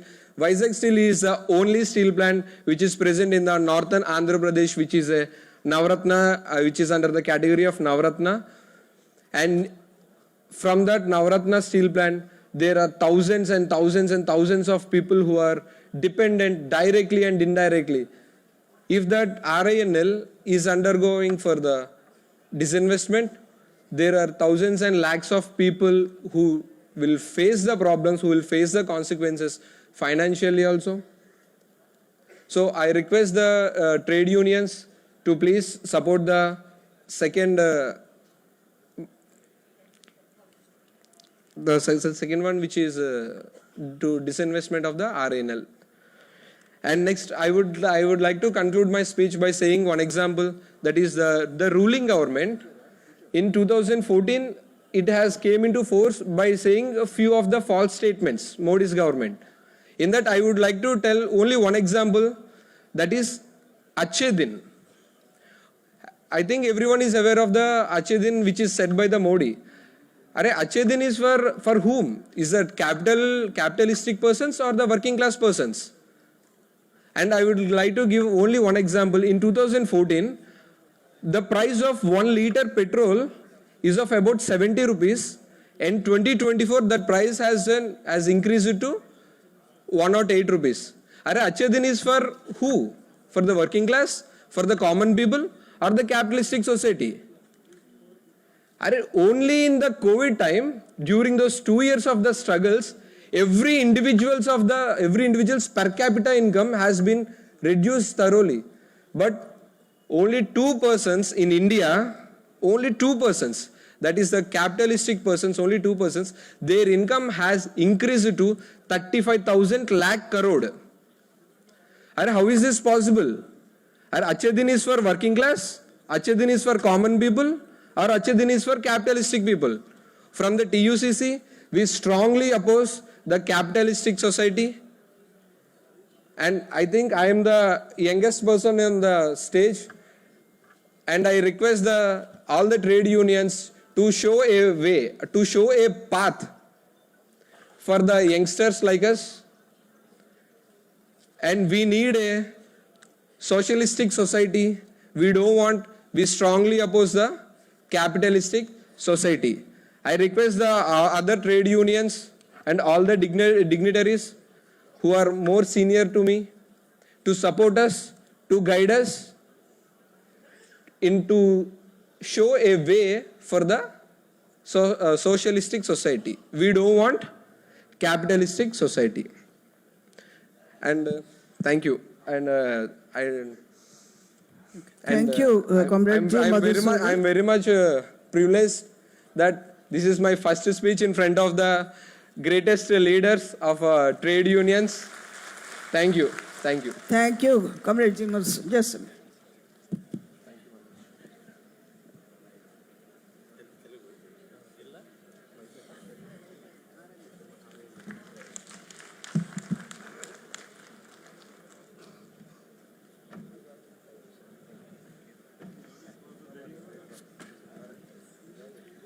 Now I request Comrade Sonia George from SEWA to greet the conference.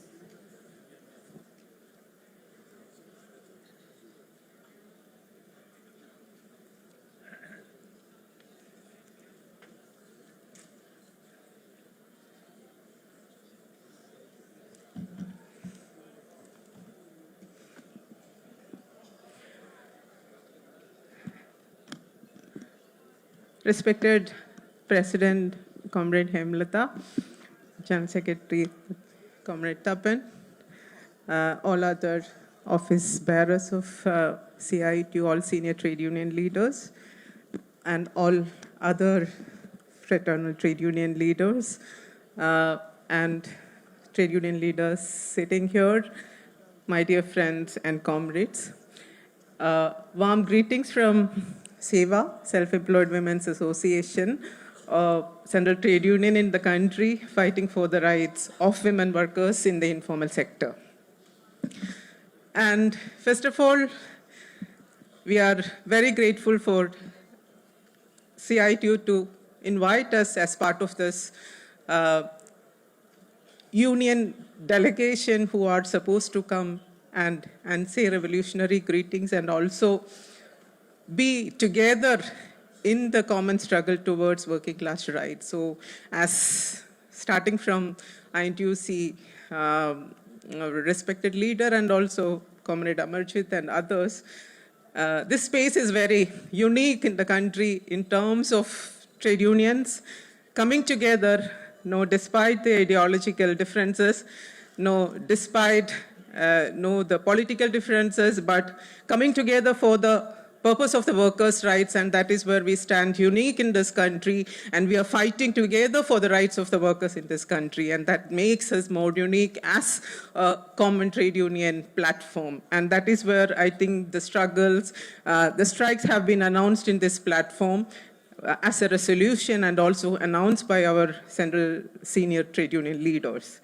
And as Comrade Pambis and our senior trade union leaders have already expressed or also have already laid the foundation or laid the base of our discussion, how should we look at the national and international scenario, especially the political economy of the world in this very crucial moment of where we are together fighting and together taking our steps ahead. Because we know at the international level how trade union movements are targeted by the rightist governments, and he has well explained how it has been and how it has curtailed the right to freedom, right to collective bargaining, right to common representation, etc. That is well explained by him at this juncture. And also Comrade Amarjit has explained what is happening in this country. And I think that is where we all have a very unique voice of saying no to anti-labor policies, anti-labor codes, anti-labor laws, anti-labor activities that have been initiated by our government. This is not just anti-labor that we have to say, this is anti-people that we are seeing. Because wherever we go, We talk in terms of economy, we talk in terms of humanity, we talk in terms of politics, we talk in terms of the rights of the people.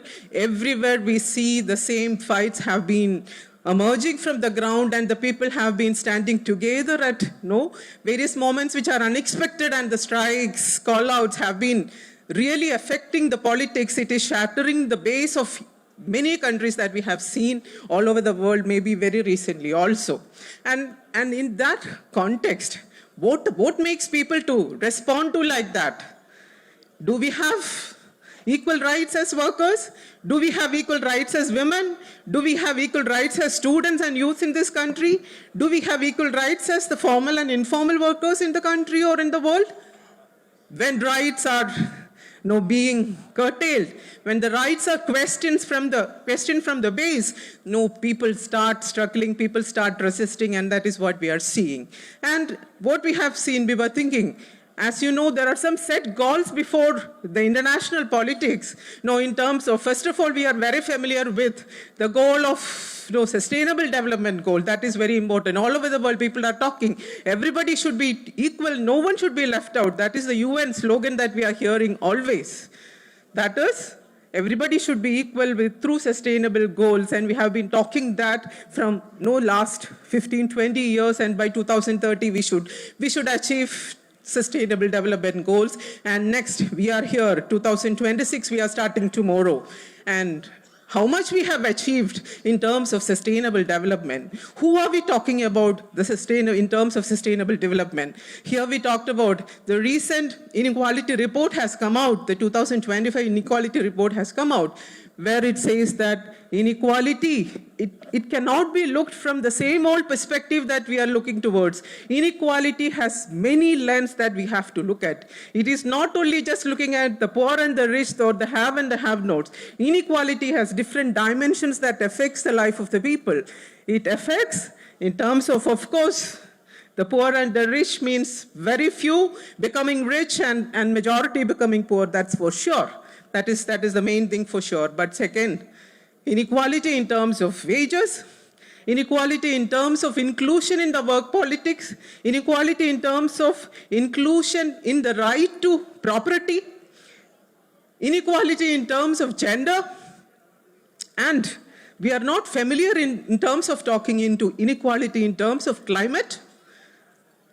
We started talking about climate injustice. We started talking about who are marginalized by climate injustice. So inequality has different approaches that have come up, especially in the World Inequality Report, where we have to look at how people have been suffering. Why anti-labor codes are coming.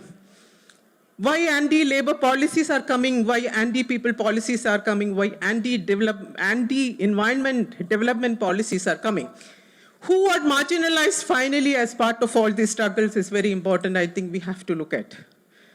When labor codes come, when we talk about minimum wages, when there are international standards to think about, labor standards, human rights standards, development standards to think about, but when new policies, new laws emerges challenging these international standards, what are we going to achieve? We talk about minimum floor wage when we have to talk about minimum living wages. Can you look at what is the difference between floor and living wage? That is something that we have to talk about to our masses who are settling here. When we talk about formalization, when we want maximum number of people to be in the formalized workforce, informalization is increasing. Without talking about informality, without talking about the increasing informalization of the common people, the workers in this country, can we talk about class struggles? How are we going to talk about transition in the midst of this large-scale informalization that is happening? When people are denied of minimum wages, when people are denied of social security, when international labor standards assures you 9 minimum social security through ILO Convention 102, the government is saying, you take some schemes, you take some insurance policies, you just include in some accident insurance policies, that's it. Where is your protection as maternity, as women workers? When the new Social Security Code is coming into existence, no more Maternity Benefit Act in this country. The women in this country, the working class women in this country have been fought to attain the maternity benefit for them, for the working class women who are supposed to be considered equal in the workforce. But no more Maternity Benefit Act, it has become a scheme. That is the same to SI, that is the same to EPF. And after all, when you are below 10, none of you are going to include in any of the schemes under the Social Security Code. So what do you mean by inclusion? Where does inclusion and inequality approach in the pathways? That is very important for us to think about. So dear comrades, this is the juncture that we have to crucially think about the rights being denied as workers, the rights being denied as women, the rights being denied as children, the rights being denied as the most marginalized people in this country. I have mentioned about climate injustice. Who are the victims of the climate injustice? We are talking about the changing weather conditions everywhere, changing climatic conditions, and who are going to be affected? Who has to take responsibility? Just transition has been one of the key terminologies as part of the Sustainable Development Goals that around the world, all the UN agencies and international financial institutions have been talking about just transition. Who's just transition from where? Do you want to include your account in persons providing more carbon emissions? Who are providing or who are producing more carbon emissions in this country, in this world? Is it the poor? Is it the working class? Is it the marginalized? Who is going to acquire the ocean, the common properties like the forest for their purposes? Are the working class doing it? How are we taking away the rights of the working class, the most marginalized people, from the resources that they have been owning for centuries in this country, for decades in this country? Nobody is there to retain the rights in that sense. So dear friends, my proposal here is, or my plea to the dear comrades who are sitting here and listening or going to take part in the deliberations in a very serious way, without talking seriously about the change in the structural approach towards people, structural approach towards informality, structural approach towards women.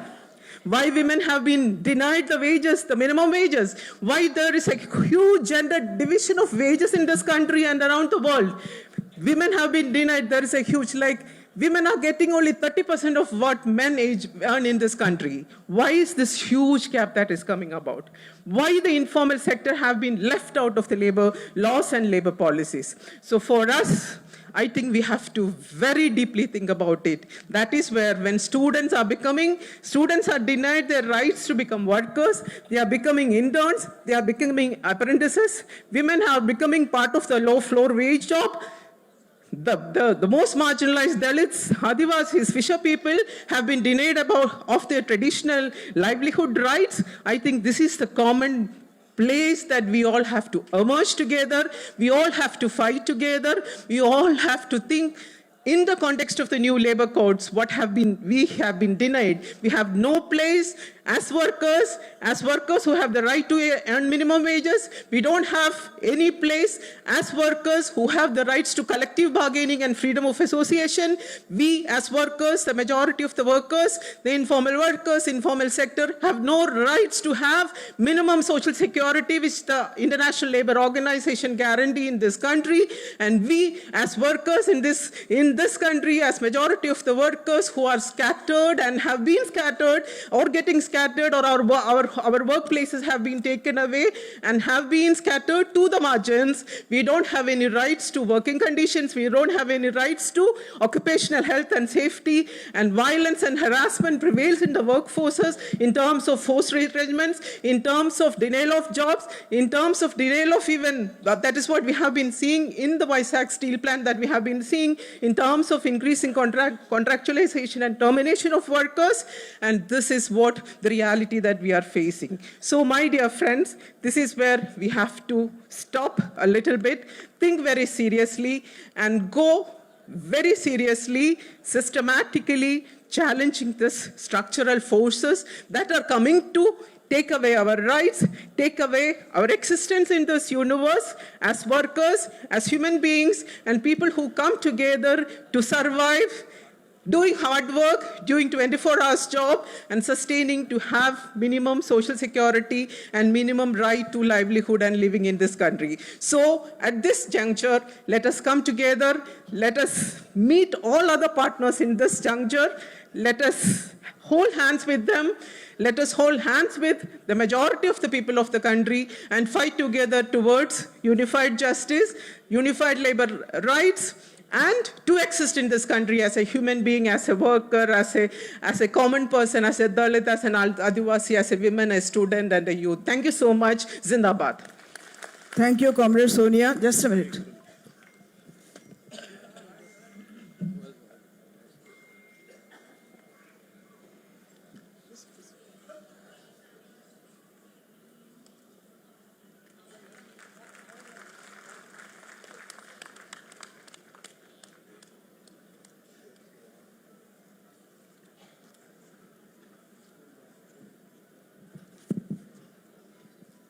Now we could request Comrade Clifton D. Rosario, Vice President of AICCTU.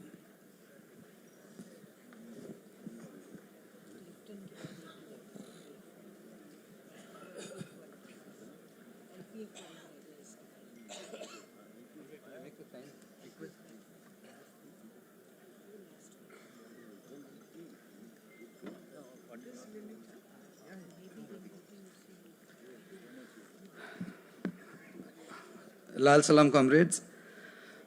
Dear comrades of the Presidium, colleagues of Central Trade Unions, and delegates of the 18th All India Conference of CITU, on behalf of the All India Central Council of Trade Unions, AICCTU, I extend my revolutionary greetings to you all. I think we all understand that this very important conference is taking place on the heels of a declaration of war on the working class. Not just the labor codes. In the last 1 month, what we've seen is that the union government under Mr. Narendra Modi has opened up various sectors to the private players. Nuclear sector has been opened out. 100% foreign investment in the insurance sector has been allowed. There is talk of a draft seed bill, a draft electricity bill, and of course, the lifeline of rural India, which was Manrega, has now been replaced by something called the Gram G Act. All of this taken together can only be seen as a union government, as a government that has no concern for its workers and is confident that whatever its politics it is playing, it is going to be able to push through all of this without any kind of resistance. It is in this background that I think we need to see the labor codes coming into force. What we are saying is that 21st of November, when the 4 labor codes came into force, it is a black day for the workers, and we'll have to commemorate that as such until the labor codes are repealed. Dear friends, I think I don't have too much more to say in the sense of we know most of the things that are happening about us. We know the kind of context that we are in. Comrade Sonia was talking about the kind of inequality that we are facing. I think this is really an extremely challenging times for the working class in India, and definitely we need to reflect on the kind of resistance that we are able to pose and the kind of militant struggles that we are able to build. The labor codes represent a fundamental restructuring of labor relations to weaken workers' bargaining power and strengthen employers' control. By deliberately reorienting labor laws in favor of capital, the state has openly come out as the guarantor and the enforcer of corporate interests against labor.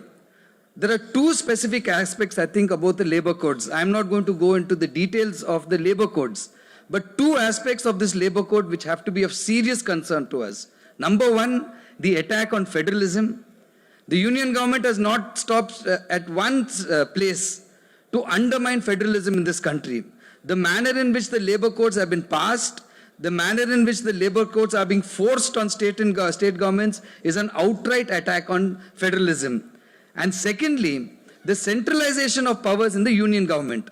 If you look at the labor codes, it's a skeleton. Most of the powers are in the rule making. This kind of a centralization, this kind of delegated legislation is unprecedented, and this is something that we have to be extremely cautious about.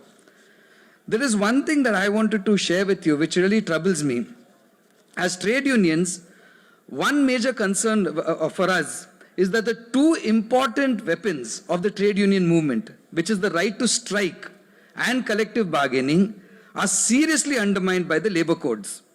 I recall that when the Industrial Disputes Bill was introduced in 1938, Baba Sahib Ambedkar had said this: a strike is simply another name for the right to freedom. It is nothing less than the right to the freedom of one's services on any terms that one wants to obtain. And once you concede that right to freedom, you necessarily concede the right to strike. However, under the new labor codes, strikes are virtually prohibited. Secondly, unions, the registration can be cancelled by the registrar on any arbitrary kind of a reason. These two weapons that we have, that the working class has, that is what is being attacked over here. The four labor codes are also being presented as an anti-colonial labor reform. Nothing could be further from the truth. The struggles and sacrifices of countless workers have snatched workers' rights from the hands of the British, and those very rights and laws are consigned to the history books. This argument that decolonization is a ruse to cover up the essential orientation of the state's role in mediating class relations in the country. This is made very clear in the Shram Shakti Niti. It is shocking. That document says that work is Raj Dharma, sacred duty. So workers now don't have to worry about their wages. You just work. You be very grateful that some employer is giving you a job. He is your Annadata. You bow to him. And whatever that Annadata gives you, you accept that. That is caste in this country, and that is now labor policy in this country. So when we are saying that we are opposing the labor codes, we are also saying that this entire Niti, the so-called Shram Niti, that has to be consigned to the dustbin as well. This fascist assault on the working class comes at a time when the working class world over is confronted with old and new challenges. The intensifying crisis of capitalism is causing global economic turmoil, greater inequality, and harsher worker exploitation. This domestic unrest is directly linked to the increasing international conflicts, imperialist wars, and foreign interventions. Ordinary people bear the brunt through poverty, joblessness, job displacement, state repression, and the loss of hard work rights. As we battle on, class unity is our guiding light, class unity is our strength. This is possible by evolving a paradigm of class unity and class struggle that does not stop shy of challenging caste, gender, and communal discrimination. This objective is ultimately to unite all workers, transcending caste and other lines, to stand up against all forms of injustice, discrimination, and oppression. Over the years, and this I think is a matter of grave concern, the Bharatiya Mazdoor Sangh has done everything it can to sow the seeds of Hindutva in the workers. But now we are seeing a direct attack on the workers, a physical attack on the workers. Over the past month, we have witnessed the killing, the lynching of two migrant workers. The Bengali Muslim migrant worker, Jewel Rana Sheikh, who was killed in Sambalpur, and the Chhattisgarh migrant worker, Ram Narayan Bagel, who was lynched in Kerala at the hands of Hindutva forces. With this, the very lives of workers are at threat. The communal polarization is now a threat to the workers and not just a divisive feature.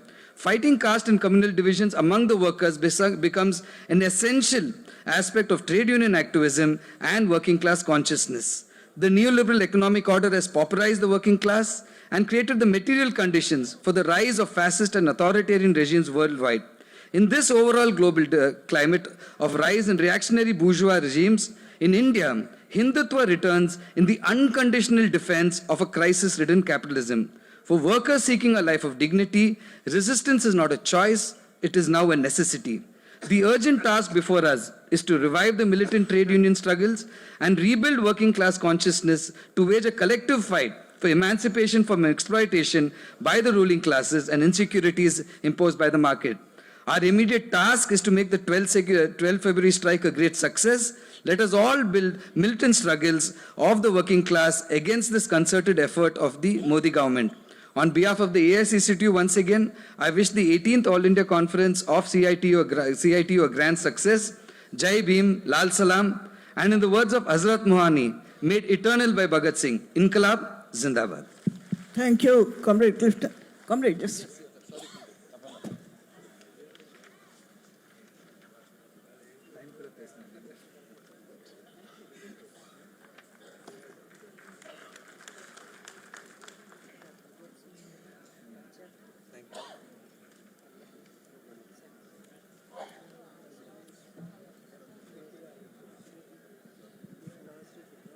Now on behalf of UTUC, Comrade Sikar Appasamy.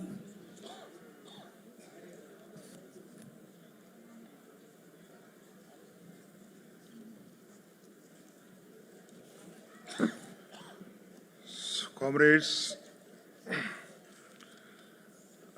respectable chairman of the inaugural session of the 18th conference of CITU,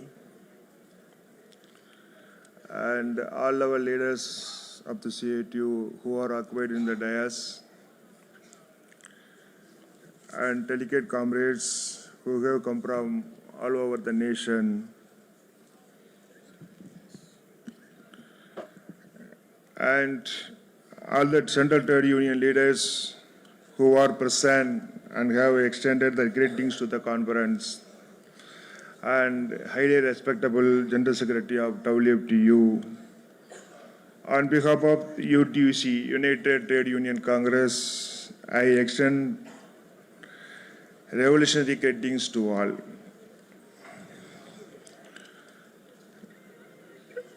In the current political scenario, the functioning of the parliament is based on the religious fundamentalism and reactionary principles. The Modi-led Union BJP government is carrying out arbitrary actions like anti-national, anti-people, anti-workers policies are rampant. Recently, that is following the Odisha state election, the trend of proclaiming the pipe dream of single party rule across the India has intensified. Even knowing that their ambition will not be fulfilled in places like South India and West Bengal, they are roaming around like a whirlwind. Definitely they will learn their lesson in the 2026 assembly election in that areas. The Modi government has embarked on a course of action that will dilute the undermine even the rights of that were hard won during the British imperial era. The set of laws passed by the central government in parliament and opposition members were absent is tantamount to completely paralyzing the workers and trade union. The struggle for trade union registration rights, the rights of strike, collective bargaining rights, and minimum wages have all become questionable. It cannot be said that is an incomprehensible mystery as to why and for whom the Indian Parliament operates. It functions entirely as a parliament for private capitalists and a hostile parliament to us, states not ruled by the BJP. Even as there is a demand to increase the Mahatma Gandhi employment scheme from 100 to 200 days, the government is issuing the notification removing the Mahatma Gandhi's name. Moreover, in orders that the central government reduce the 100% salary, it was providing to 60%, and that the state government should provide the remaining 40%. The passage of the Shanti bill in Parliament, which increases the dominance of the private sector in the nuclear energy field, is an act that could jeopardize India's sovereignty, security, and democracy. While Western countries like Russia and Japan are moving away from the nuclear energy, if developing India privatizing the nuclear energy, it will be tantamount to bringing about our own destruction. On one hand, the electricity amendment bill forces privatization and distribution companies. There is a risk that the power sector will be destroyed like telephones. In this way, the action being taken by the Union Modi government, such as electoral reforms and seat reforms, which affect the people and the workers from various angles. As trade unions, we have a great responsibility to protect the industry and the workers by preventing such action. On that basis, all the trade union will, as usual, stand united to ensure the implementation of the resolution passed all 5 days conference here, with UTC playing a pivotal role in all of it. We will strengthen our unity of the Central Trade Union on February 12th All India strike. We extend our best wishes for the success of the conference and for the fulfillment of the demands. May workers' unity prevail and may trade union unity continue. Thank you all. Thank you, Comrade Appaswamy. Just a minute.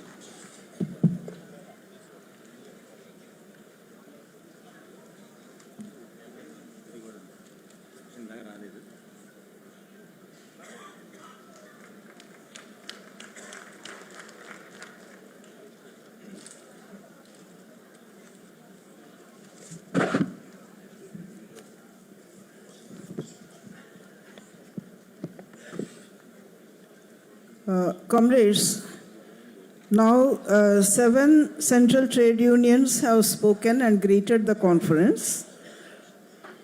The representative of HMS was not able to attend, and General Secretary of LPF, he was not able to attend, Comrade Shanmugam, but he sent a message. I'll just be reading it out. On behalf of the Labour Progressive Federation, I convey my warmest fraternal greetings and sincere felicitations to the Centre of Indian Trade Unions on the occasion of its national conference being held at Visakhapatnam from 31st December 2025. We deeply regret our inability to be present in person at the open session due to unavoidable circumstances. However, our thoughts and solidarity are very much with the leadership and delegates assembled at this important conference, and we extend our best wishes for its successful and meaningful deliberations. At a time when the trade union movement in our country is facing multiple challenges, erosion of our labor rights, labor codes, increasing informalization of work, privatization, and constraints on collective bargaining, it is imperative that trade unions strengthen unity and collective action to defend the interests of the working people. In this context, the role played by CITU in consistently upholding working class interests and promoting unity among trade unions is highly commendable. LPF firmly believes that unity of the working class and sustained joint actions are the strongest instruments to safeguard hard-earned rights and advance social justice.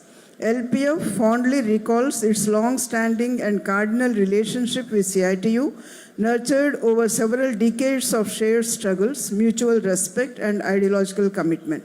We have proudly stood shoulder to shoulder with CITU in united actions and agitations, and we look forward to continuing this fraternal cooperation in the days ahead. We once again convey our warm greetings and best wishes to the leadership and delegates of CITU and hope that the conference will further strengthen the trade union movement and working class unity at the national level. This is signed by Comrade G. Shanmugam, ex-member of Parliament, General Secretary, Labour Progressive Federation, LPF. So we thank the LPF leadership for the greetings. Just now we'll have a joint photo of all the Central Trade Union leadership. Solidarity for workers' unity.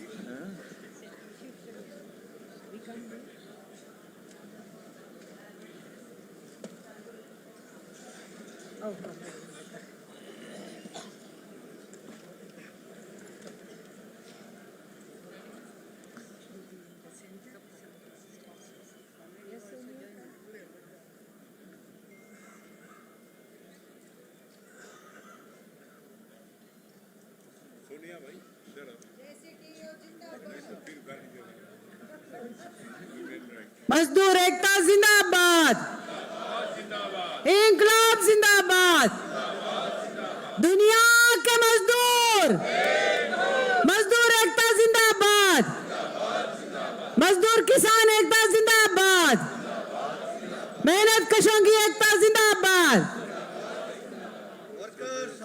12 February just strike जिंदाबाद, हर जोर जुल्म के टक्कर में, हर जोर जुल्म के टक्कर में,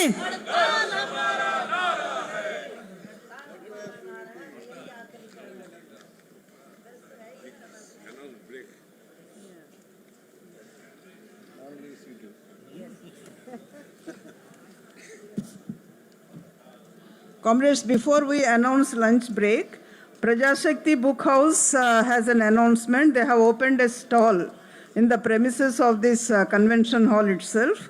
And on the occasion of the 18th National Conference, they are giving 50% discount on Prajashakti books and 20% discount on other publications. So all the delegates are requested to visit the stall and buy the books. And then, comrades, please sit. Lunch break is not yet announced, and there is an announcement from the reception committee.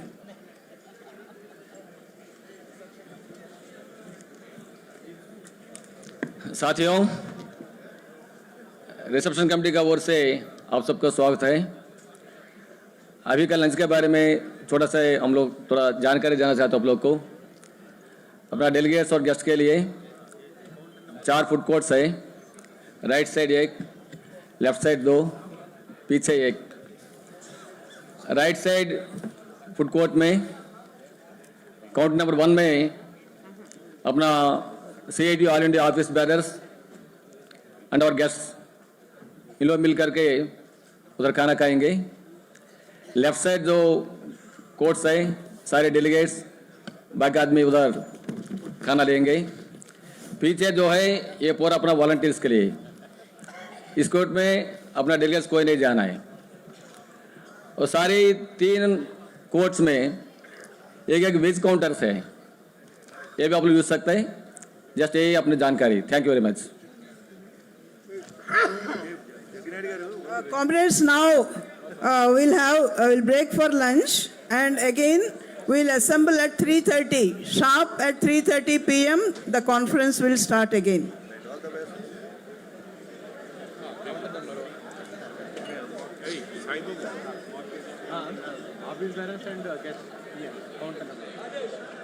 Thank you, sir.